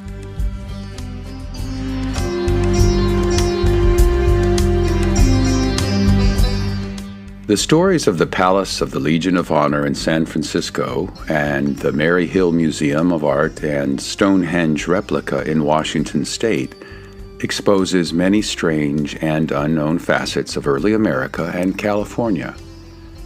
Both structures are associated with the same family group related to George Washington that created the Kensington Rune mystery, the International Peace Garden, the Hudson's Bay Company, the Virginia Company, the Beale Treasure Legend, Oak Island Treasure Legend, the Powder Magazine in colonial Williamsburg, St. Paul's Chapel of New York City, and the Newport Tower. Both the Palace of the Legion of Honor and the Maryhill Museum of Art may also contain interpretive art that may reveal many things about the mysteries that fascinate us. For many, it may be hard to believe that a family group that was motivated by both the concept of the Republic and the Jacobite cause in England and Scotland had created these conundrums, possibly to clue one into the true nature of the mysteries at hand.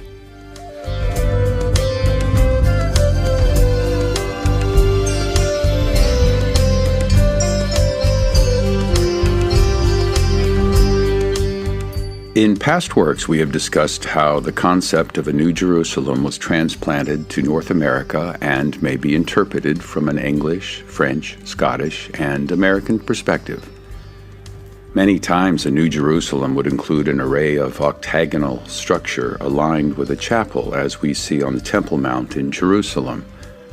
In addition, the New Jerusalem concept seems to have been included in many mysteries and lost treasure myths, the most famous of which includes the Ark of the Covenant and other lost relics from the Temple Mount itself.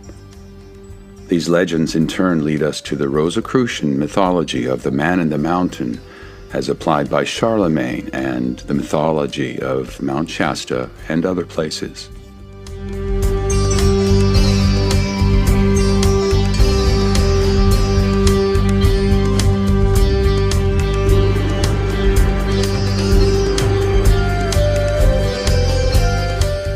The legacy of the Hill family, who were originally a first family of Virginia, includes the family traditions and values of the Washington family, as well as many other premier families of early Virginia and other colonies. Part of the strategy of many gentled groups of colonists was to have a valued representative at each new colony, as well as others in the West Indies, England, and Scotland. In this manner, many family ties became important beyond their value as family members, and these groups may comprise some of the more storied industries and institutions of the early and modern United States.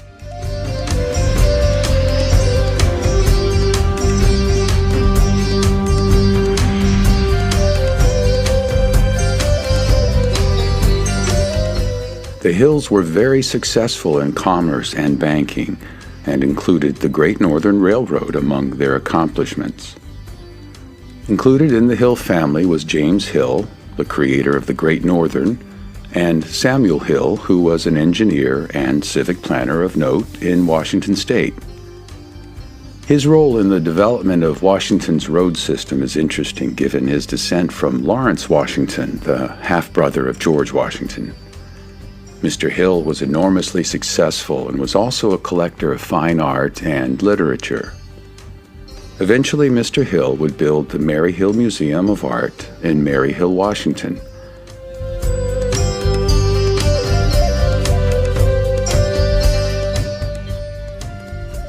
The Maryhill Museum of Art is a fascinating place for many different reasons that go beyond its association with Samuel Hill, the Great Northern Railroad, and his ancestry that includes George Washington.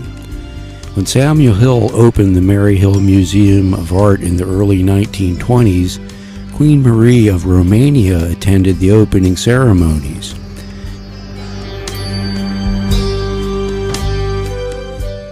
Queen Marie is an interesting and well-respected character who had a fantastic lineage that linked her to possibly Saint Germain and Prince Rupert of the Rhine, the first governor of the Hudson's Bay Company. And we have seen the Hudson's Bay Company involved in many of the mysteries, from the Kensington Rune stone to now the Maryhill Museum of Art and the mysteries of Mount Shasta. So Queen Marie was the eldest daughter of Prince Alfred, the Duke of Edinburgh, and the former Grand Duchess Maria Alexandrovna of Russia, respectively, the son of Queen Victoria and daughter of Emperor Alexander II. So she came from a very impressive line. This is very reminiscent of Prince Edward in Halifax, Nova Scotia, and the influence he may have had on the Oak Island treasure. So it's very interesting that Queen Marie's legacy is intertwined with that of the Washington family and all of their associated families, including the Hill Railroad Empire.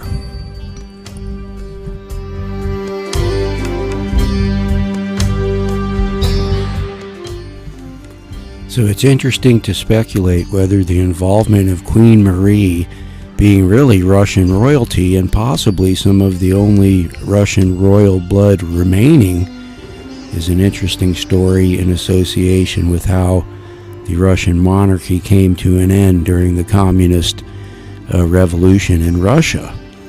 So it's again interesting that we have the kind of images of Helena Blavatsky and Nicholas Roerich, with a former Russian colony having once existed in California, and now the involvement of Queen Marie in the Maryhill Museum of Art, where she donated many items of royal regalia and of Orthodox religious art, and indeed she also donated quite a bit of art and items to the Palace of the Legion and Honor Museum, and was associated with Alma de Bretteville-Spreckels, who is also instrumental in keeping the Maryhill Museum of Art going after the death of Samuel Hill. So she managed that for many years later. She was a tireless patron of the arts, and we see the results of her labors at both of these fine museums.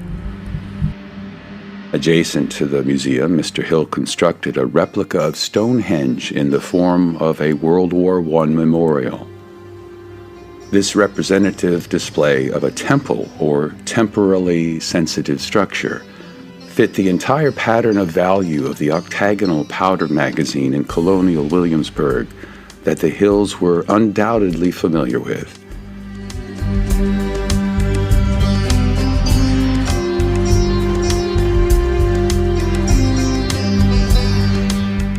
Spatial qualities of the Maryhill Stonehenge seem to point to another example of Mr. Hill's fascination with monuments that is located on the border of the United States and Canada. Using an octagonal division, Mr. Hill's Stonehenge points to, or forms an arc on the globe that leads to the Peace Arch in Douglas, Canada, also constructed by Hill. The theme of the Peace Arch echoes the theme of the International Peace Garden, also on the border further east in Manitoba and North Dakota. The Peace Garden is an amazing New Jerusalem that appears as a linear park similar to the National Mall or the alignment of Place de la Concorde at Tuileries Garden of Paris, near the Louvre Museum. The Peace Garden includes an octagonal structure aligned with a chapel, thus suggesting its role as a New Jerusalem. The International Peace Garden is a veneration of the Temple of Peace of Rome, built by Vespasian in the 1st century. Amazingly, the linear orientation of the Temple of Peace of Rome, along with the fora of Julius Caesar, Augustus, and Trajan, forms an arc on the globe that points to the International Peace Garden. Part of the landscaping of the International Peace Garden also resembles the planned view of the Temple of Peace in Rome. In turn, the octagon of the International Peace Garden points the way to Chico, which in part explains what we learned in the first 2 episodes about that town in California.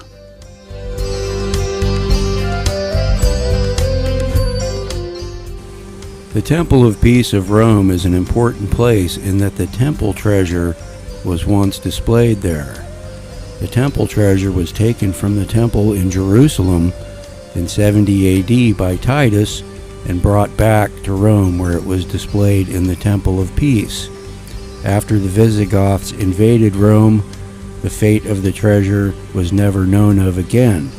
A great deal of mythology and lore has sprung up around the temple treasure and other biblical relics that may have been displayed at the Temple of Peace.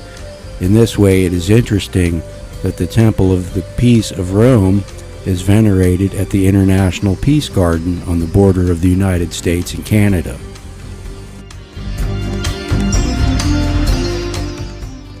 Note here how the plan view of the Temple of Peace of Rome resembles the Palace of the Legion of Honor in San Francisco and Paris.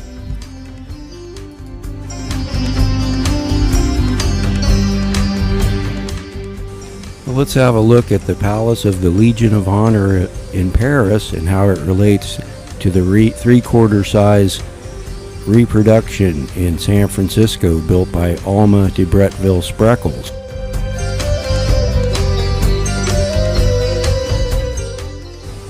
The Palace of the Legion of Honor in Paris is adjacent to the Axe Historique, or the historical axis of Paris that's comprised of the Place de la Concorde, the Tuileries Garden, and the rest of the alignment that reaches out to the Arc de Triomphe and beyond to Les Grandes Arches, which was added recently. Here we see the octagonal form of the octagonal basin that's part of the Tuileries Garden, first built during the time of Louis XV, creating an arc on the globe that extends to San Francisco and the Palace of the Legion of Honor there. This is only a short distance, the octagonal fountain in Paris, from the Palace of the Legion of Honor there, that also has an octagonal motif in the rotunda. So a measurement taken from that building would not differ from this. The Palace of the Legion of Honor of Paris actually points to the Palace of the Legion of Honor in San Francisco. This is likely an intentional arrangement. And here we see how the Palace of the Legion of Honor is oriented to point to the octagon at the International Peace Garden on the border of the United States and Canada. Indeed, all of this activity and all of these structures are linked together through a common philosophy and family that built such structures in part to possibly clue us all in to the true nature of this history. Then back at the Palace of the Legion of Honor in San Francisco, we also see this alignment leading to the Peace Garden, which matches the orientation of the building, including a kind of talismanic array of sculpture and artwork as well.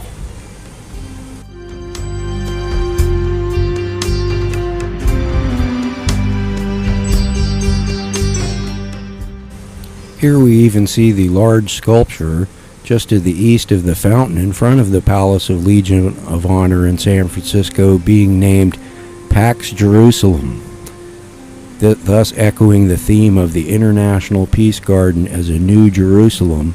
In this way, this sculpture is giving us a further clue as to this association. In this alignment of artwork, we also see a small glass pyramid of which a copy is present at the United Nations in New York.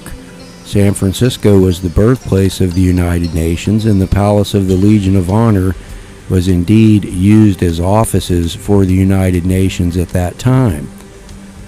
The rest of this alignment includes a statue of Joan of Arc and Rodin's sculpture of the Thinker that was brought to the United States by Alma de Bretteville-Spreckels.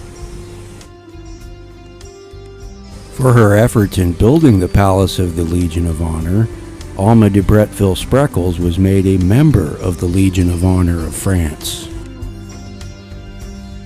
So what we're seeing here is a series of architecture that it appears were arranged to actually point to each other on the globe while still telling the story of the American and French revolutions with regard to the values of the Society of the Cincinnati of both France and the United States. Building a similar building in the Legion of Honor in both places is a kind of talismanic symbol that clues us into this value. So with this in mind, it's curious that earlier the Frenchman's Tower had been built in Palo Alto, and we kind of see this spiritual war kind of going on between the interests that built the Frenchman's Tower and people like Joaquin Miller and others that were likely associated with the Society of the Cincinnati. The Society of the Cincinnati likely saw value in being aware of the values of the royal class in the way they attempted to infiltrate Gold Rush era California. This was a time of exiled kings in France, so huge interest associated with that monarchy may have invested their money in Palo Alto and the stock farm known as the Ayrshire Farm there that would become Stanford University.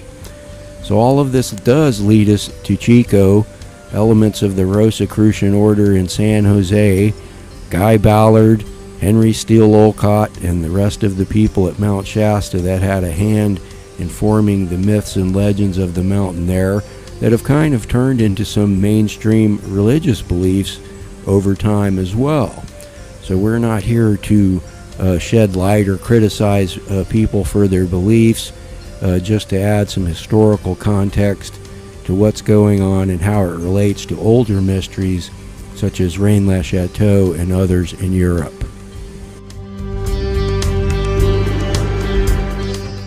Thanks for joining me here on this episode 3 of the Mysteries and Legends of Northern California, Mount Shasta Revealed, and stay tuned for one more episode coming up soon.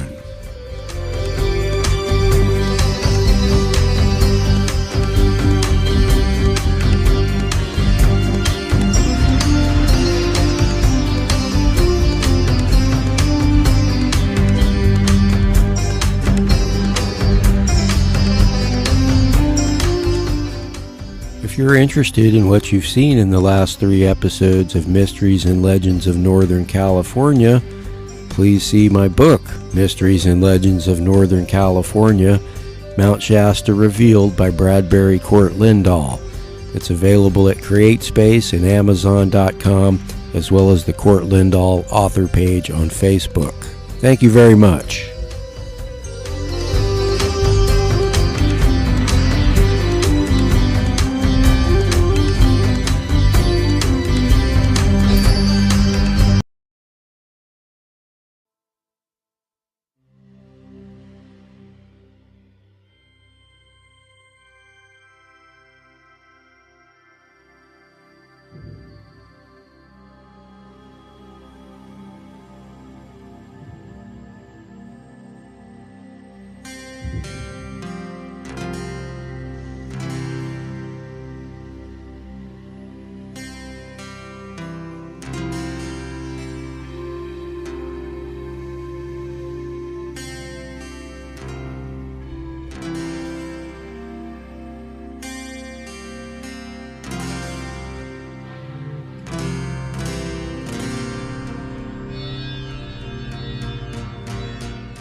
No tale from beyond the frontier of mysterious Tibet or from the depths of dark Africa is more weird than tonight's unsolved mystery, laid in California.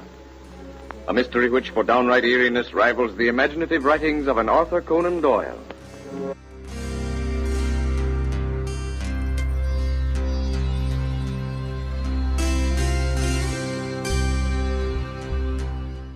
I wasn't just talking. Well, I'll tell you where to go, but you must make me a promise. Yes? I'll promise. When I've told you, you must go. And you must go with no idea of personal profit or gain. No idea of using what you may find for picture material. Else, I don't know what might happen to you. I promise. Several years ago, I read a book called A Dweller on Two Planets. The man who did the physical writing claimed that one whom he called the Master stood by his shoulder and dictated the entire book. I checked into the thing and found that the author was only a young boy at the time the work was done.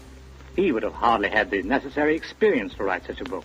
So I investigated further. I've read the book, written by Philos. Yes. Well, I also saw an article printed in a prominent metropolitan daily. The writer had gone to the slopes of Mount Shasta and had discovered there the same type of people that Philos had written of in his Dweller on Two Planets. Seems to me that I read something in the Times about strange, unaccountable lights being seen from the region of Mount Shasta. Right. And so, all in all, and being a newspaper man and of an inquisitive turn of mind, I went there. You did? Yes. I got to Dunsmuir in Northern California about 10 in the morning. Soon after, began making my way towards the slopes of Mount Shasta. I had a strange feeling, a feeling of expectancy. There was a deep silence, except for the singing of birds and the sound of a waterfall. I'd been sitting on a rock, I don't know how long, when... My son, do you seek knowledge? What? Where are you? At your side. Oh, now I see you. What was that you said? It is of no matter. You are a newspaper man, Yes, I am. but you would also seek the truth? Well, to be quite frank, I read quite a bit about the masters of Mount Shasta, and I wanted to find out for myself. That was known to us. I have come here to speak with you. Yes? Certain things will be disclosed to you, but you must not use these disclosures in your newspaper work. For the benefit of mankind, you may use them, but for profit, no. It is a testament between us.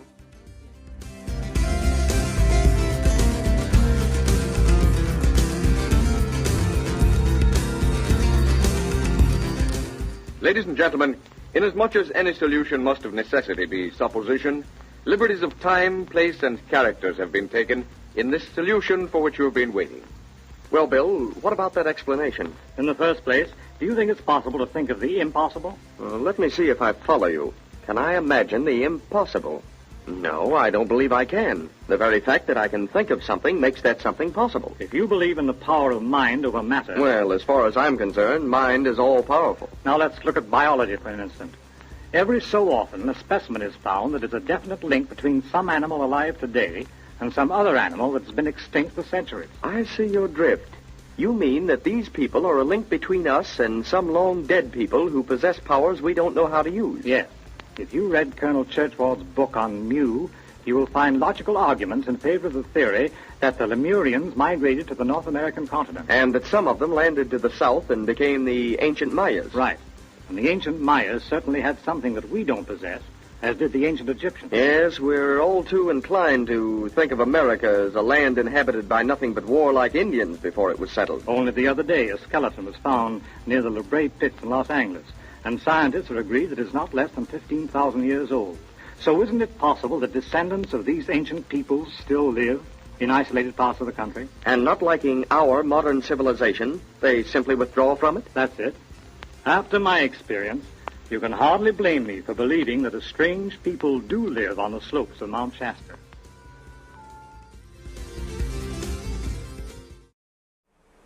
The preceding were portions of a radio show from 1936 entitled Unexplained Mysteries of Mount Shasta.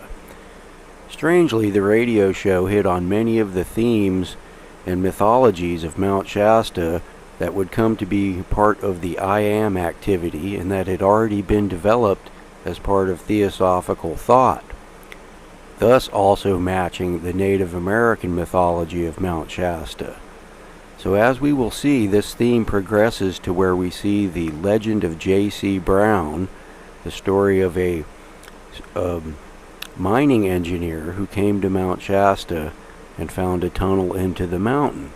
Strangely, the life of J.C. Brown and the dates involved match that of Guy Ballard, who coincidentally is also a mining engineer. In his book, Unveiled Mysteries, Ballard briefly states that he was in the McLeod area on, quote, government business when he had his encounter with Saint Germain on the slopes of Mount Shasta. So all of these connections are interesting, leading us to the possible assumption that it may be that Guy Ballard and J.C. Brown are indeed the same person. There's scant evidence true, they're both mining engineers, but they both lived during the same era and passed away at the same time. Later we'll see some of these same coincidences applying to the mystery of the Frenchman's Tower in Palo Alto.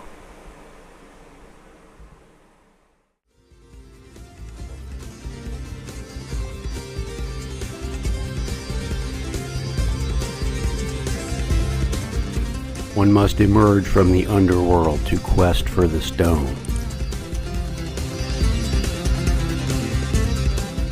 Perhaps Pluto's cave near Mount Shasta is such a place.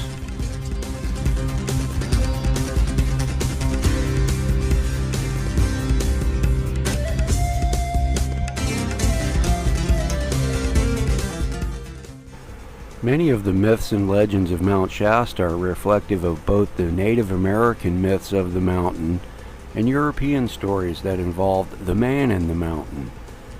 Rulers as early as Charlemagne applied a mystery to where their remains were hidden that may have been solved by up to 3 subsequent Holy Roman emperors, including Frederick Barbarossa and Holy Roman Emperor Frederick II. Here in Northern California, we see these very concepts being applied in a slightly different way that reflects American values. Here in the following story of the legend of J.C. Brown, we may see Rosicrucian overtones, references to the Book of Mormon and the Golden Tablets, giants in America, and much more. And remember, in episode 1, we saw how Joseph Smith was related to John Bidwell and Henry Steele Olcott, as well as Guy Ballard, and all of these men seem to have a great impact on the development of the value of Mount Shasta the way we see it today.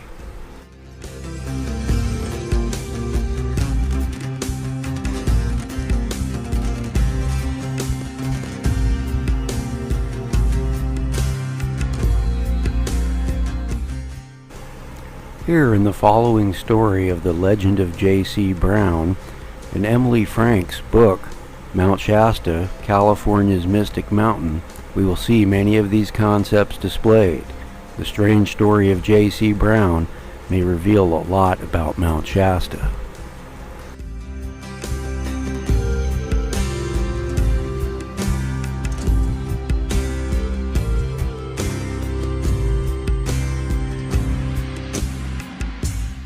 Everyone loves a mystery, especially a mystery about Mount Shasta. There have been many fascinating myths and legends written about this Northern California giant, and who is to know which are based on fact and which are pure fiction? The solitary mountain simply slumbers on, her secrets intact. But ever so often another mysterious story surfaces, a new cast of characters emerge, and attention is centered once more on the mystic mountain. That's the way it has been for years and probably will always be. The leading character in the following tale is a baffling man by the name of J.C. Brown, who in 1904 was employed with the Lord Cowdray Mining Company of London, England. He was hired to prospect for precious metals in this gold-bearing region, and while here, he ran onto a section of rock in the face of a cliff which didn't seem to match the surrounding formation. While examining the curious stone, he noticed it blocked the entrance to what appeared to be a cave. Brown, a geologist, thought the entire scene was unnatural and began to dig out the mouth of the cave, which was full of debris and vegetation. He began to see that it was not a small cave, and after much digging found himself in a tunnel which curved downward into the mountain. Equipped with lanterns and miners' paraphernalia, he set out to explore. 3 miles from the mouth of the tunnel, I struck a cross-section containing a gold-bearing ore, and farther on I struck another cross-section where an ancient race apparently had mined copper," he said later. He believed the other cross-sections outcropped on some other part of the mountain. The decline continued, and approximately 11 miles inside the mountain he found what he called the village. He discovered 2 rooms filled with copper and gold tablets, about 3 by 4 inches and concave, so that one was laid inside the other. The rooms were literally full of these plates, all inscribed neatly. And that's not all he found. The walls were lined with tempered copper and hung with shields of wall pieces made of gold. On some of the gold plates he found were engraved certain drawings and hieroglyphics. There were tempered copper spears and other objects made of gold. Rooms opened into other chambers, one of which appeared to have been a place of worship. In addition, there were 13 statues made of copper and gold and a large sun design from which protruded golden streamers. The way the objects were strewn about, he had the feeling the occupants of the underground village had left on the spur of the moment. And then he came upon a macabre scene. In one chamber he counted 27 skeletons, the smallest of which was 6 feet 6 inches tall, and the largest stretching out more than 10 feet. 2 of the bodies were mummified, each clad in colorful, ornate robes. Brown spent days exploring, studying the hieroglyphics, and indelibly imprinting them in his mind. He was excited about this great archaeological find and decided to leave the tunnel and its contents exactly as he had found them. He would return. But first he cleverly concealed the entrance of the tunnel and marked it on his map exactly where it was on the mountain. The next 3 decades, those spanning 1904 to 1934, Brown's activities seem to be shrouded in mystery, but it is known that he studied the literature and philosophy pertaining to the lost continent of Mu and the lost Lemurian civilization, among other lore of prehistoric races. Years of study and comparison of the hieroglyphics and pictographs found in the tunnel convinced him that they were indeed records of the Lemurian race. And so, after 30 long years, Brown surfaced. He decided that the golden artifacts still hanging untouched in the cavern in the mountain and the glory of those Lemurians should be shared by others. In 1934, at the age of 79, Brown appeared in Stockton, California. His idea was to organize a group of people interested in accompanying him, at his expense, to Mount Shasta, and once there, they would explore further the ancient tunnel he had found in 1904.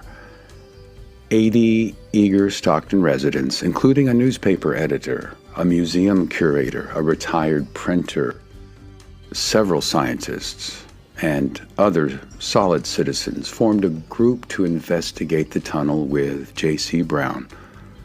They met nightly for 6 weeks to plan the expedition, and also to listen to Brown's fabulous tales of lost continents, hieroglyphics, and the enticing descriptions of the treasure which seemed to be just within their grasp.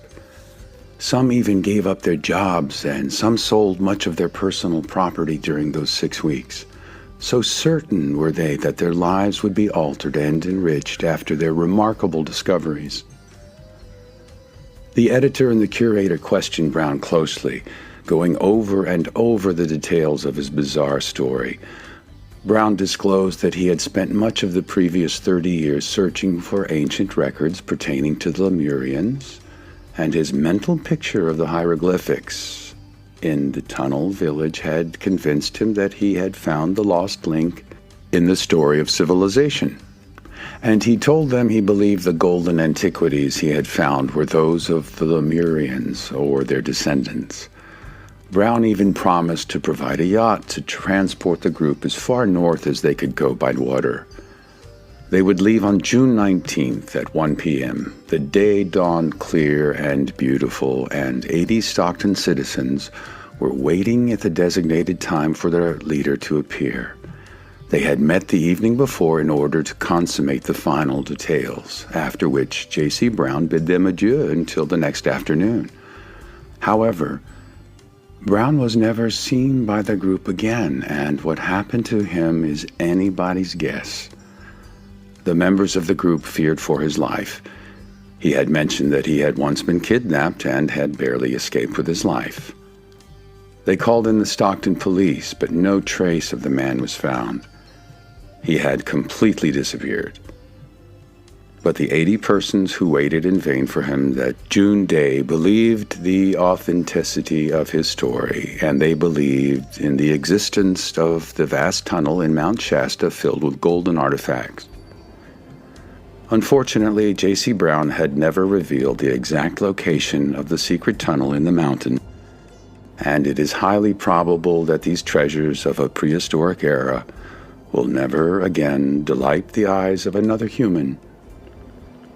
Wreathed in clouds and mist and sealed throughout the ages in ice and snow, Mount Shasta keeps her secrets to herself, as always.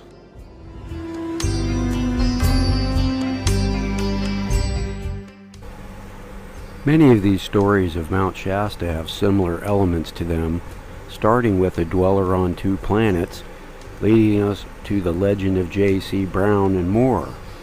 Even the radio show we heard excerpts of from earlier was made in the 1930s at about the time the legend of J.C. Brown was taking part. Here we will see many of those elements present in the Native American myth of Mount Shasta.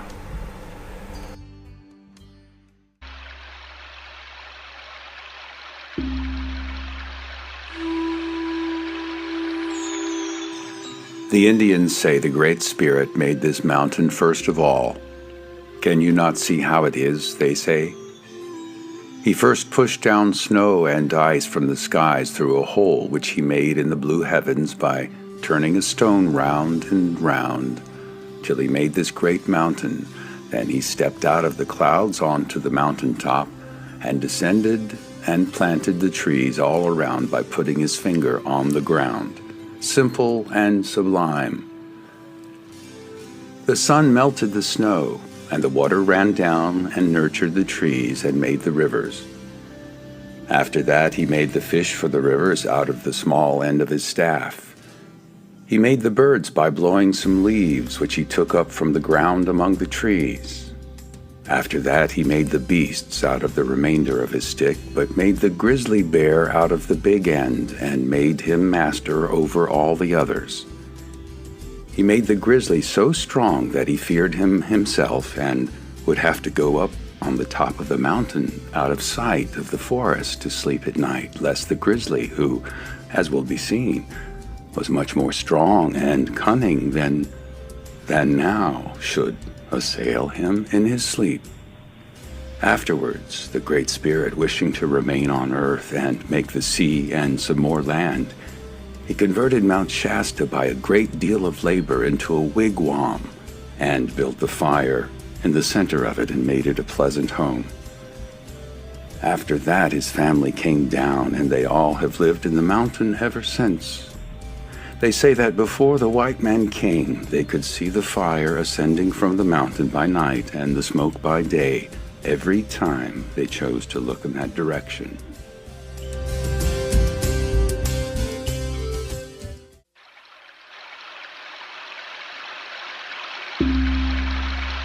So we see some similarities between the Native American myth of the mountain and the legend of J.C. Brown, also related to a kind of Rosicrucian belief of the man in the mountain of Charlemagne.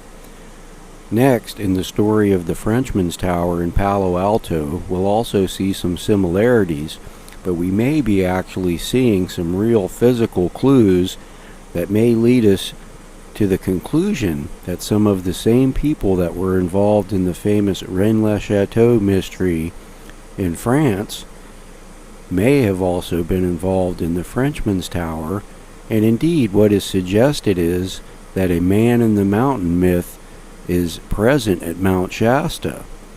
In some ways, this myth implies that exiled French king Henri V is interred in a crypt somewhere in the Mount Shasta area.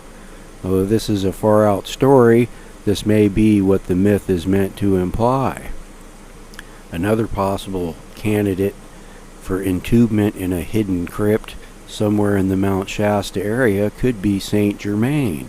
In Saint Germain, the actual physical person, not necessarily the theological, mythological figure, we do see relationships to the German and Scottish Stuart family that had a great deal to do with the development of the United States, and especially as we keep seeing these connections to the themes of the Republic and the Society of Cincinnati, which also involved French and American elements, as this organization was comprised of military officers who had served in the Revolutionary War and their descendants.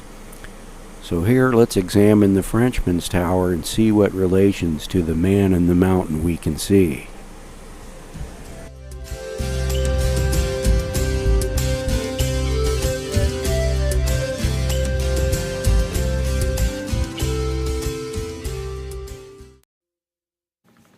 In the South Bay area of California sits the enigmatic Frenchman's Tower. This simple brick structure has always been somewhat of a curiosity to the local population. As we will see, this simple yet elegant brick tower may lead us on a pathway all the way back to France, Rennes le Chateau, and all the old world values of man in the mountain that we see today at Mount Shasta.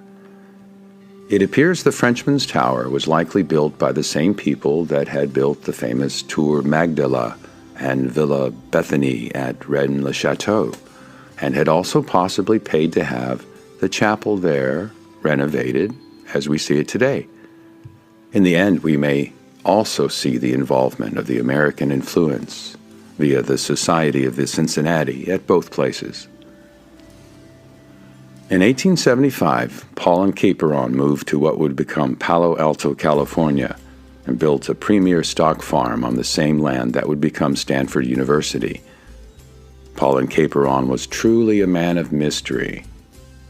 As part of the array of buildings on the Ayrshire farm, he built what is today referred to as the Frenchman's Tower. After a time, it became known that Paul and Caperon's real name was Count Peter Coutts. This name more closely matches the Scottish origins of the name Ayrshire Farm. Strangely possible, Society of the Cincinnati member Edgar Allan Poe also has links to the Ayrshire district of Scotland and even attended school there for a short while as a young man. The Coutts Bank of London also financed the Chateau Chambord estate of exiled King of France, Henri V. Indeed, it is Henri V who researchers such as Société Périos of France point to as having funded the construction of the Tour Magdala and Villa Bethania at Rennes le Chateau. The lives of Henri V and Paul and Caperon closely match each other in dates of birth, exile, and death. It appears that Paul and Caperon, aka Peter Coutts, may have even been working in the interest of the exiled king in investing in gold rush era California. Here in the personages of Coutts or Caperon and Henri V, we also see a cast of people that may have valued the establishment of a talismanic prime meridian in the tradition of the man in the mountain myths of Charlemagne, who Henri V was likely related to. There is even a remote chance that Paul and Caperon was indeed Henri V in person. In fact, Henri V was very distantly related to even John Bidwell, the founder of Chico, who we see in turn related to many New Age figures associated with Mount Shasta.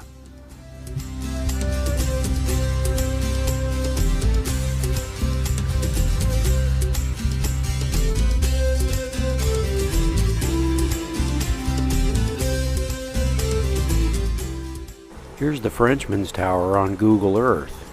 Here we'll plot an azimuth or arc on the globe due north from the Frenchman's Tower.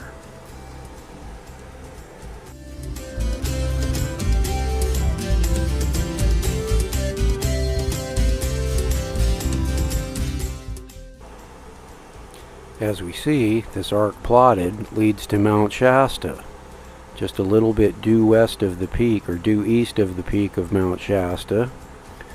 And what we may be seeing here is the intentional creation of a man-in-the-mountain myth by a descendant of Charlemagne, who seemed to have created this myth himself, and had subsequent Holy Roman emperors search for his remains or search for the hidden crypt or tomb that he had left, thus matching the central core belief in the Rosicrucian order, or Rosicrucian belief, that Christian Rosenkreuz is interred in a tomb in an unknown mountain.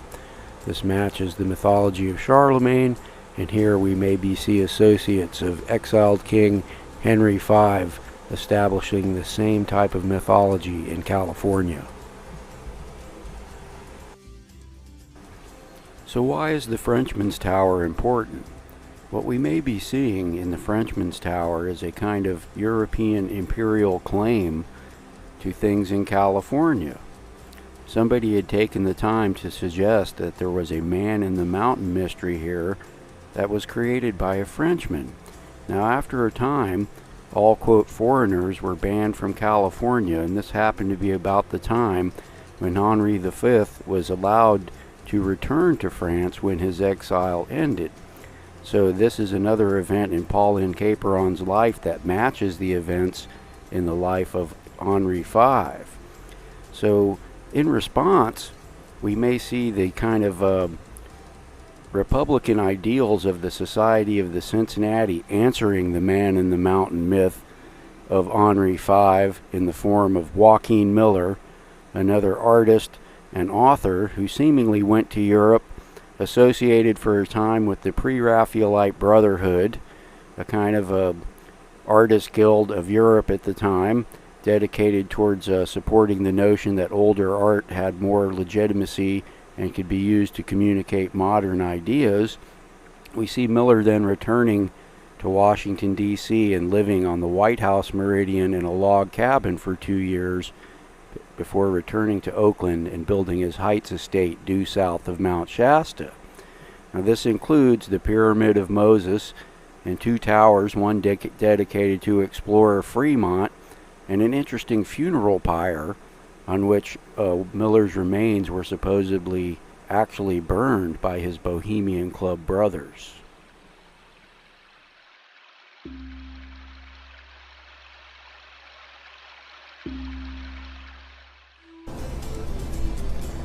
Alright, we're at Castle Crags. This is right near where Joaquin Miller lived.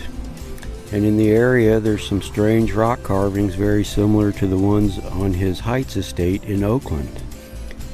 This is where Joaquin Miller wrote My Life Amongst the Modocs, that became a big hit in England and sent him on his way as a spy for the Society of Cincinnati in Europe. After he returned, he lived on the White House Meridian in Washington, D.C. for 2 years in a log cabin in what is now Meridian Hill Park. After this, he moved back to Oakland and built his estate, including a pyramid and 2 strange towers due south of the peak of Mount Shasta. So it seems that Joaquin had some talismanic beliefs in the spatial arrangement of monuments in relation to a center axis.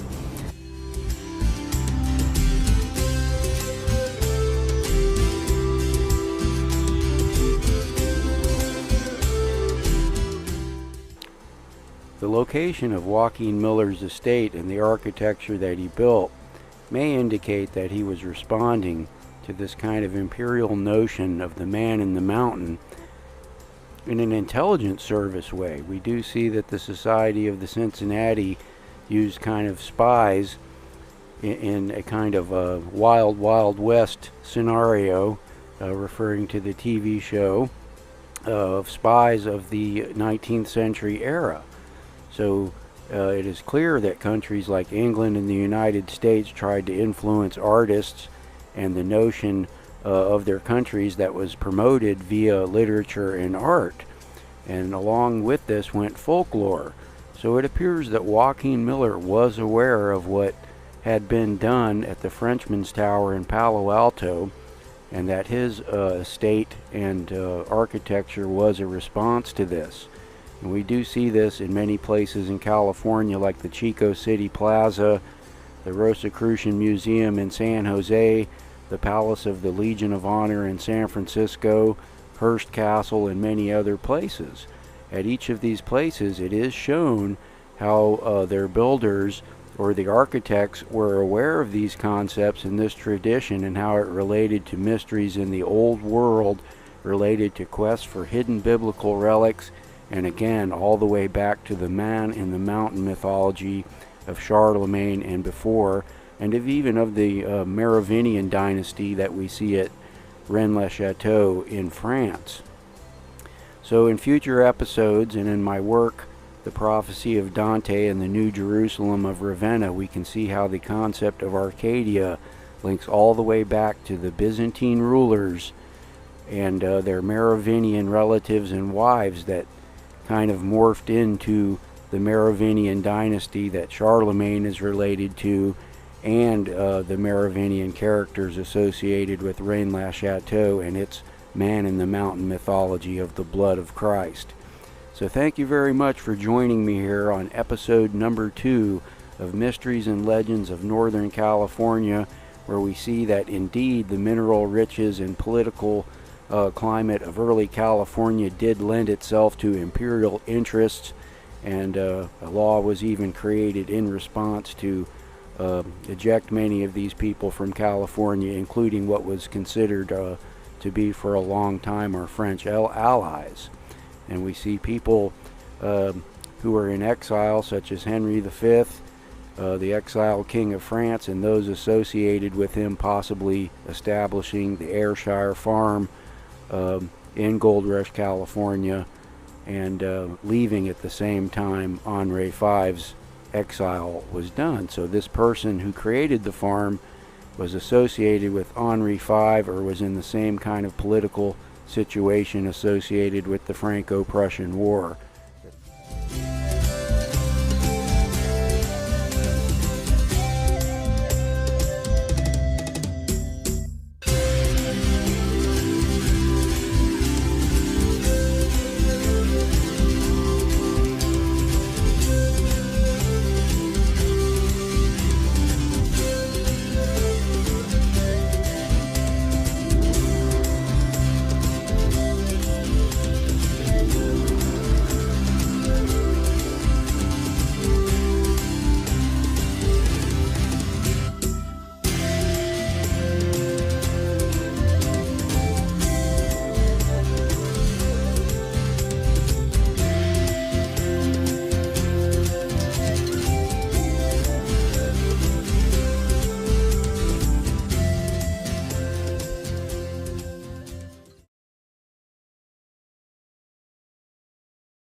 Hi, I'm Cort Lindahl. Welcome to this special examination of Mount Shasta, California. We're going to be looking into all the ins and outs and weird and spiritual stories of Mount Shasta right here, right now.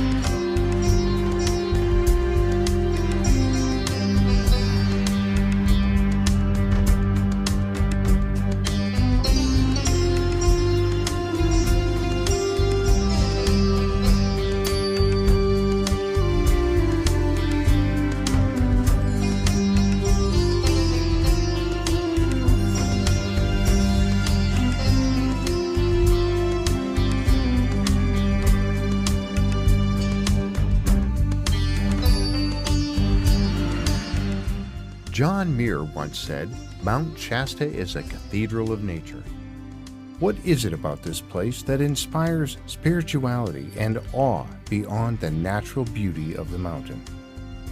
It may be that the origins of many of the more modern ideas about Mount Shasta came from Native American lore. Over the years, these ideas were expanded and added to by people with different spiritual concerns, who in many ways co-opted Native ideas about the mountain. The native lore of Mount Shasta involves the Creator drilling a hole in the sky and the debris becoming Mount Shasta. The mountain was considered his home in a similar manner to how later people may have distorted this concept into including a city hidden in the mountain in the tradition of Shambhala and Argatha in Tibetan lore. Even the much later Nazis valued these concepts to some degree.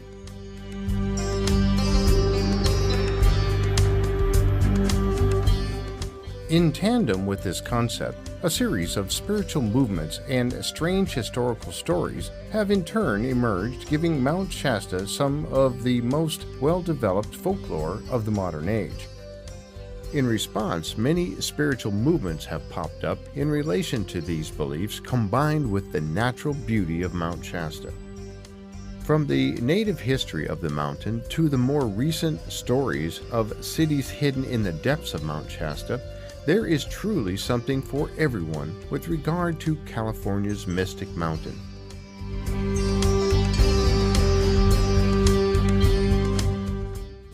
John Muir once called Mount Shasta a cathedral of nature. And that's really true. If you've ever been to Mount Shasta, you'll know that it gives you kind of this awesome feeling of nature and just natural beauty. So it's easy to understand why over the years spiritual movements have kind of attached themselves to Mount Shasta, giving us interesting stories of the city of Telos beneath Mount Shasta, kind of starting with the book A Dweller on Two Planets, which kind of kicked the whole thing off at the turn of the 20th century, where these concepts kind of were established. And over the years, kind of some New Age and theosophical concerns have developed at Mount Shasta, such as the I Am activity, which values the figure of the Comte Saint-Germain, or Saint Germain, as many people refer to him, as a kind of ascended master, along with the value of Sir Francis Bacon and other significant historical figures in the same milieu as Saint Germain at Mount Shasta. So that's very interesting. Today, the I Am activity occupies what was once the Shasta Springs Resort, which is a nice old historic property where they kind of meet, and a lot of them live even, and people come to visit and vacation there, just as when it was a resort that was open to the public. So the story of Guy Ballard meeting the Saint Germain on the slopes of Mount Shasta, somewhere over on the McLeod side of the mountain, kind of led to this spiritual belief that values, some common Christian theology or beliefs, but also with the addition of Saint Germain as the ascended master, as kind of a Christ-like figure as part of that.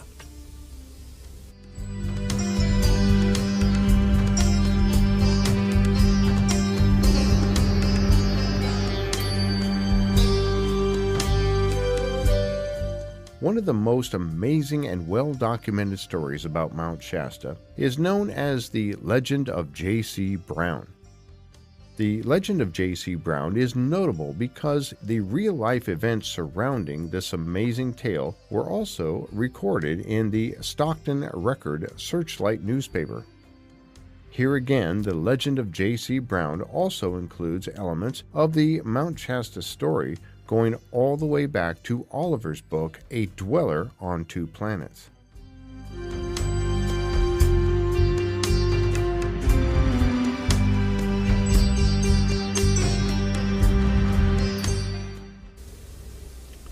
One of the other interesting parts about Mount Shasta, or the lore of Mount Shasta, is the story of J.C. Brown, who told a story, even that was featured in the Stockton newspaper at the time, that he had found a passage that led to beneath Mount Shasta, 11 miles, and that he had found tombs there with mummies in it, high technology like self-heating spaces and rooms that were decorated with golden objects, like a treasure story that even had some Mormon overtones to it, with the mention of golden tablets being part of what was found by J.C. Brown. Now, he showed up in Stockton, California after this allegedly actually happened, and convinced a lot of people that it was true, and even arranged a trip to Mount Shasta. And on the morning when he and his team were supposed to leave, he never showed up, thus leaving it a mystery as to any possible truth of the story.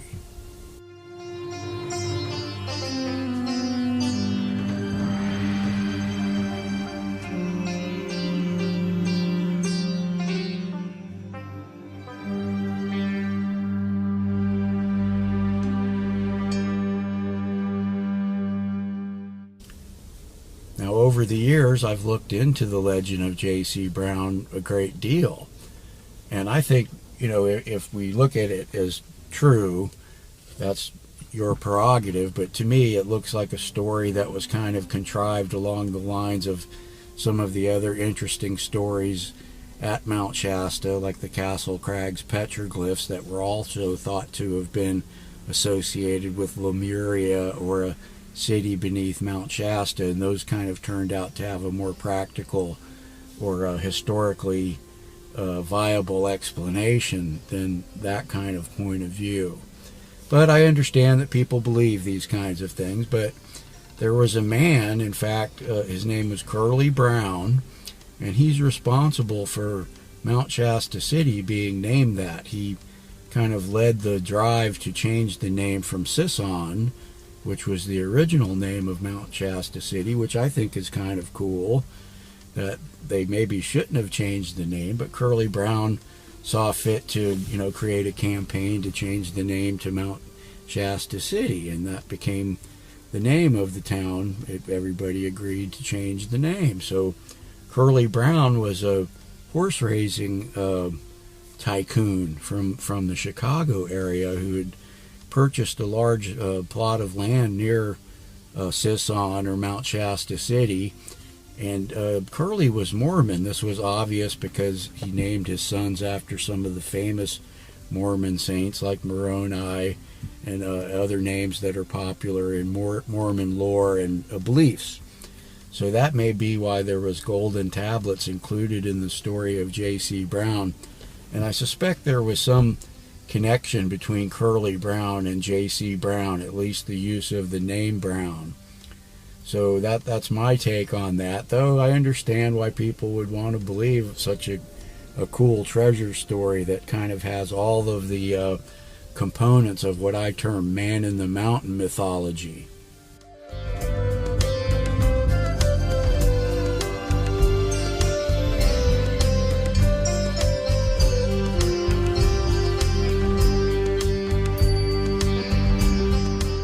Tales of UFOs and Bigfoot are common in the Mount Shasta area today.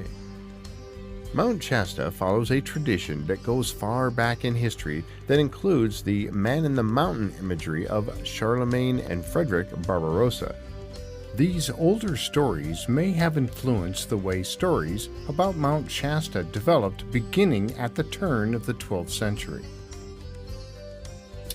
And that's a European tradition that goes back to Germany, and most exemplified during the time of Charlemagne and his descendants, Frederick Barbarossa and Frederick II, who both displayed tenets of this kind of, that a mystery had been left by Charlemagne that they solved, and it involved a tomb in a mountain with the great treasure associated with the library of information, or things like the Coronation Gospels, which are said in legend to have been part of Charlemagne's tomb when it was found.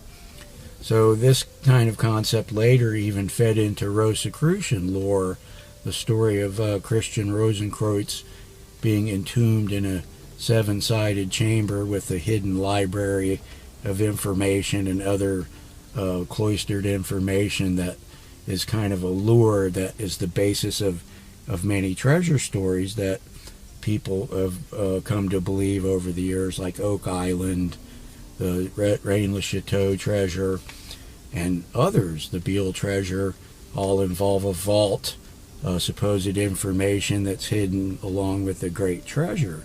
So the legend of J.C. Brown is along those lines of a chamber sequestered deep within a mountain, in this kind of tradition that we see that led to a lot of Rosicrucian beliefs even over time. So that's very interesting, and I think it does apply to the story of J.C. Brown at Mount Shasta.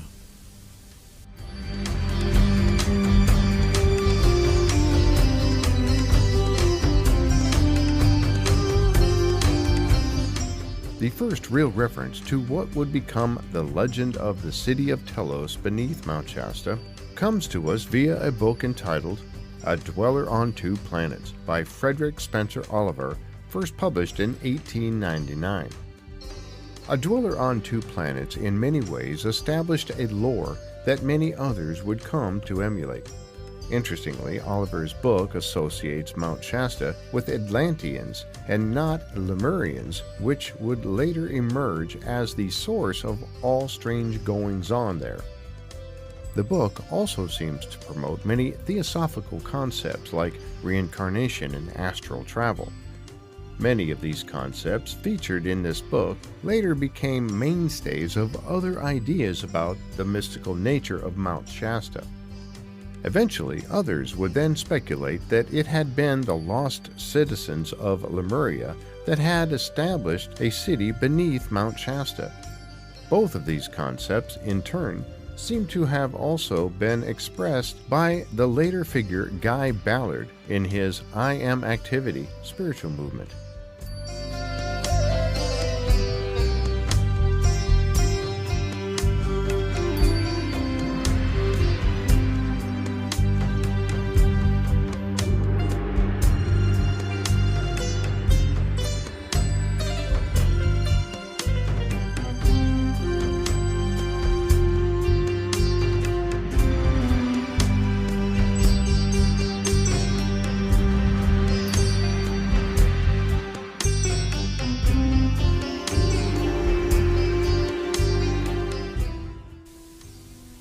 So John Muir, as I said, kind of created the notion that Mount Shasta was a cathedral of nature, and there's an interesting connection between the Mount Shasta story and lore and Chico, California, where I live, is home to the Bidwell family. John Bidwell was famous for creating Chico, and he and his wife Annie Bidwell created a unique street plan in Chico that I've talked about before, that I'll be doing another episode about, that's very interesting, that Annie Bidwell was related to Andrew Ellicott, who worked with Pierre L'Enfant to create the street plan of Washington, D.C. So some of her family tradition may have been at play with regard to the street plan of Chico even. But it's interesting that Annie and John Bidwell went on a trip to Mount Shasta with famous botanist J.D. Hooker, John Dalton Hooker, and John Muir. John Bidwell, the founder of Chico, was a good friend of John Muir's, and he visited Chico several times, and one story even has Bidwell building Muir a rowboat that he rowed all the way to Stockton, California on the Sacramento River and associated canals through the Delta region there to the west of Sacramento. So they all went on a camping trip to Sisson, what it was called at the time, in that area of Mount Shasta. And while they were there, it was interesting. J.D. Hooker was a famous botanist. He was the brother-in-law of Charles Darwin, the famous creator of the theory of evolution, or one of the first to espouse that idea. in the evolution of humankind. So while they were there, Hooker regaled them with stories of how Mount Shasta reminded him of trips he had already made to Tibet. And so this is a really kind of interesting early connection or suggestion that people would read. This was included in John Muir's personal journal, that people just a little while later in history read, I think including some of the people that came to apply the notion of a city beneath Mount Shasta was based on the stories of Agartha and Shambhala in Tibetan and Indian lore that J.D. Hooker kind of told his friends this story when they were camping out at Mount Shasta. So it's interesting that this is related to the Bidwell family and John and Annie Bidwell, who in turn, as I said, created kind of what seems at first glance a strange street plan that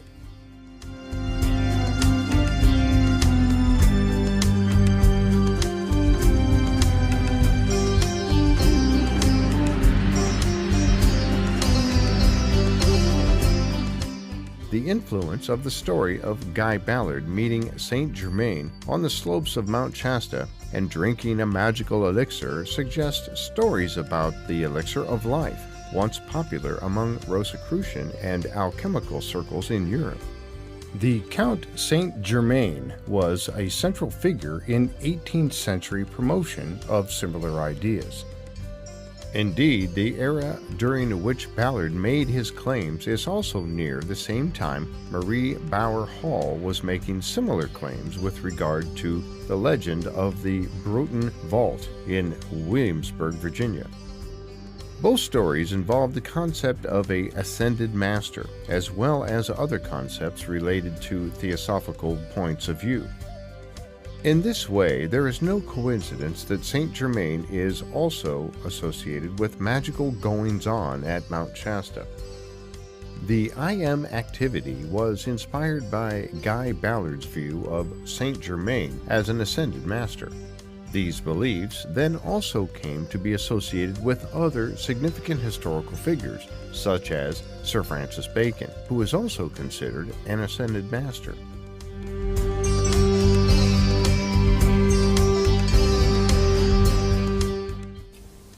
Mount Shasta just is a mystical place that you can't help but be enchanted by. I use that word, and it's just an interesting place to visit, no matter your beliefs. The natural beauty there is just awesome, and it does inspire spiritual beliefs in people. And I've often noted before, having worked in the Mount Shasta area quite a bit over the years, that on all sides of it, all around the mountain, there you can begin to recognize where you are just by what the mountain looks like from that point of view. So I can see how native people would even use it as a kind of navigational aid to some degree, to tell which direction you had to go to get to where you wanted, because you knew the view from there didn't match where you wanted to go. So that's an interesting kind of thing that goes back to a value of kind of the axis mundi, or the spiritual center of native lore, which all of the seemingly New Age lore that's come out of Mount Shasta resembles the original Native American myths of how the Creator created the mountain by drilling a hole in the sky, and the debris became the mountain, which he fashioned into his wigwam or home. So it's interesting that even the later colonial or Western beliefs came here, and they still adapt this strange attachment to a city in the mountain, or somebody living in the mountain.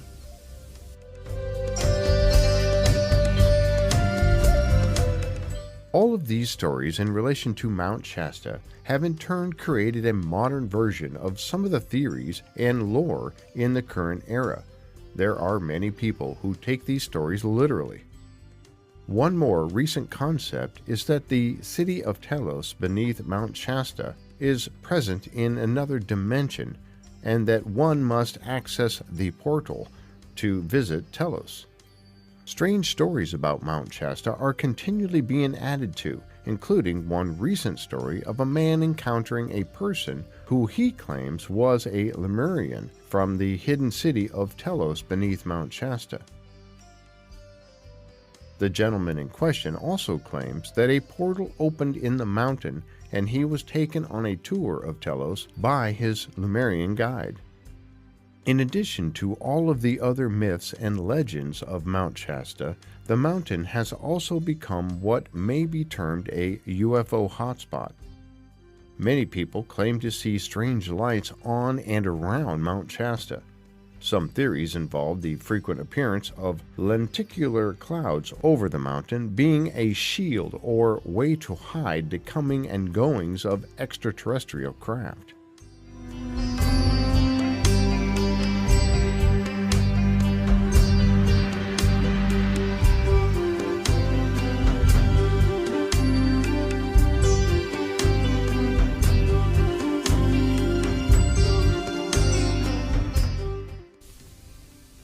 So that about wraps it up for now.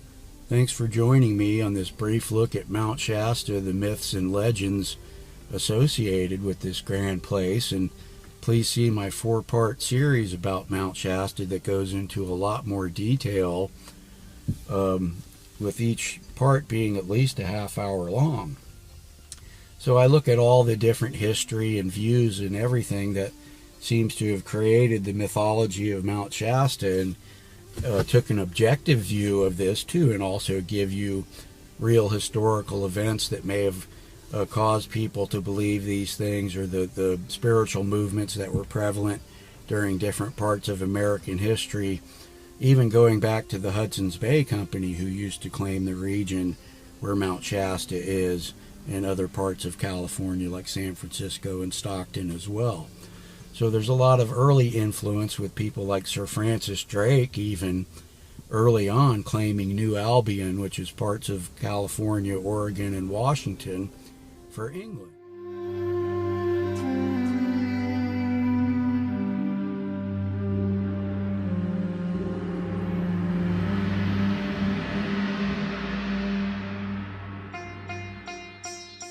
We hope you enjoyed this look into the myths and lore of Mount Shasta. We will continue to look for more interesting stories as related to California's Mystic Mountain. For a more in-depth look into the myths and legends of Mount Shasta, see Cort Lindahl's 4-part series on this subject. For other views, see the work of Stefan Sindoni and Dustin Naif. Thanks for joining us, and stay tuned for more videos on lost treasures, odd history, and more. Thank you.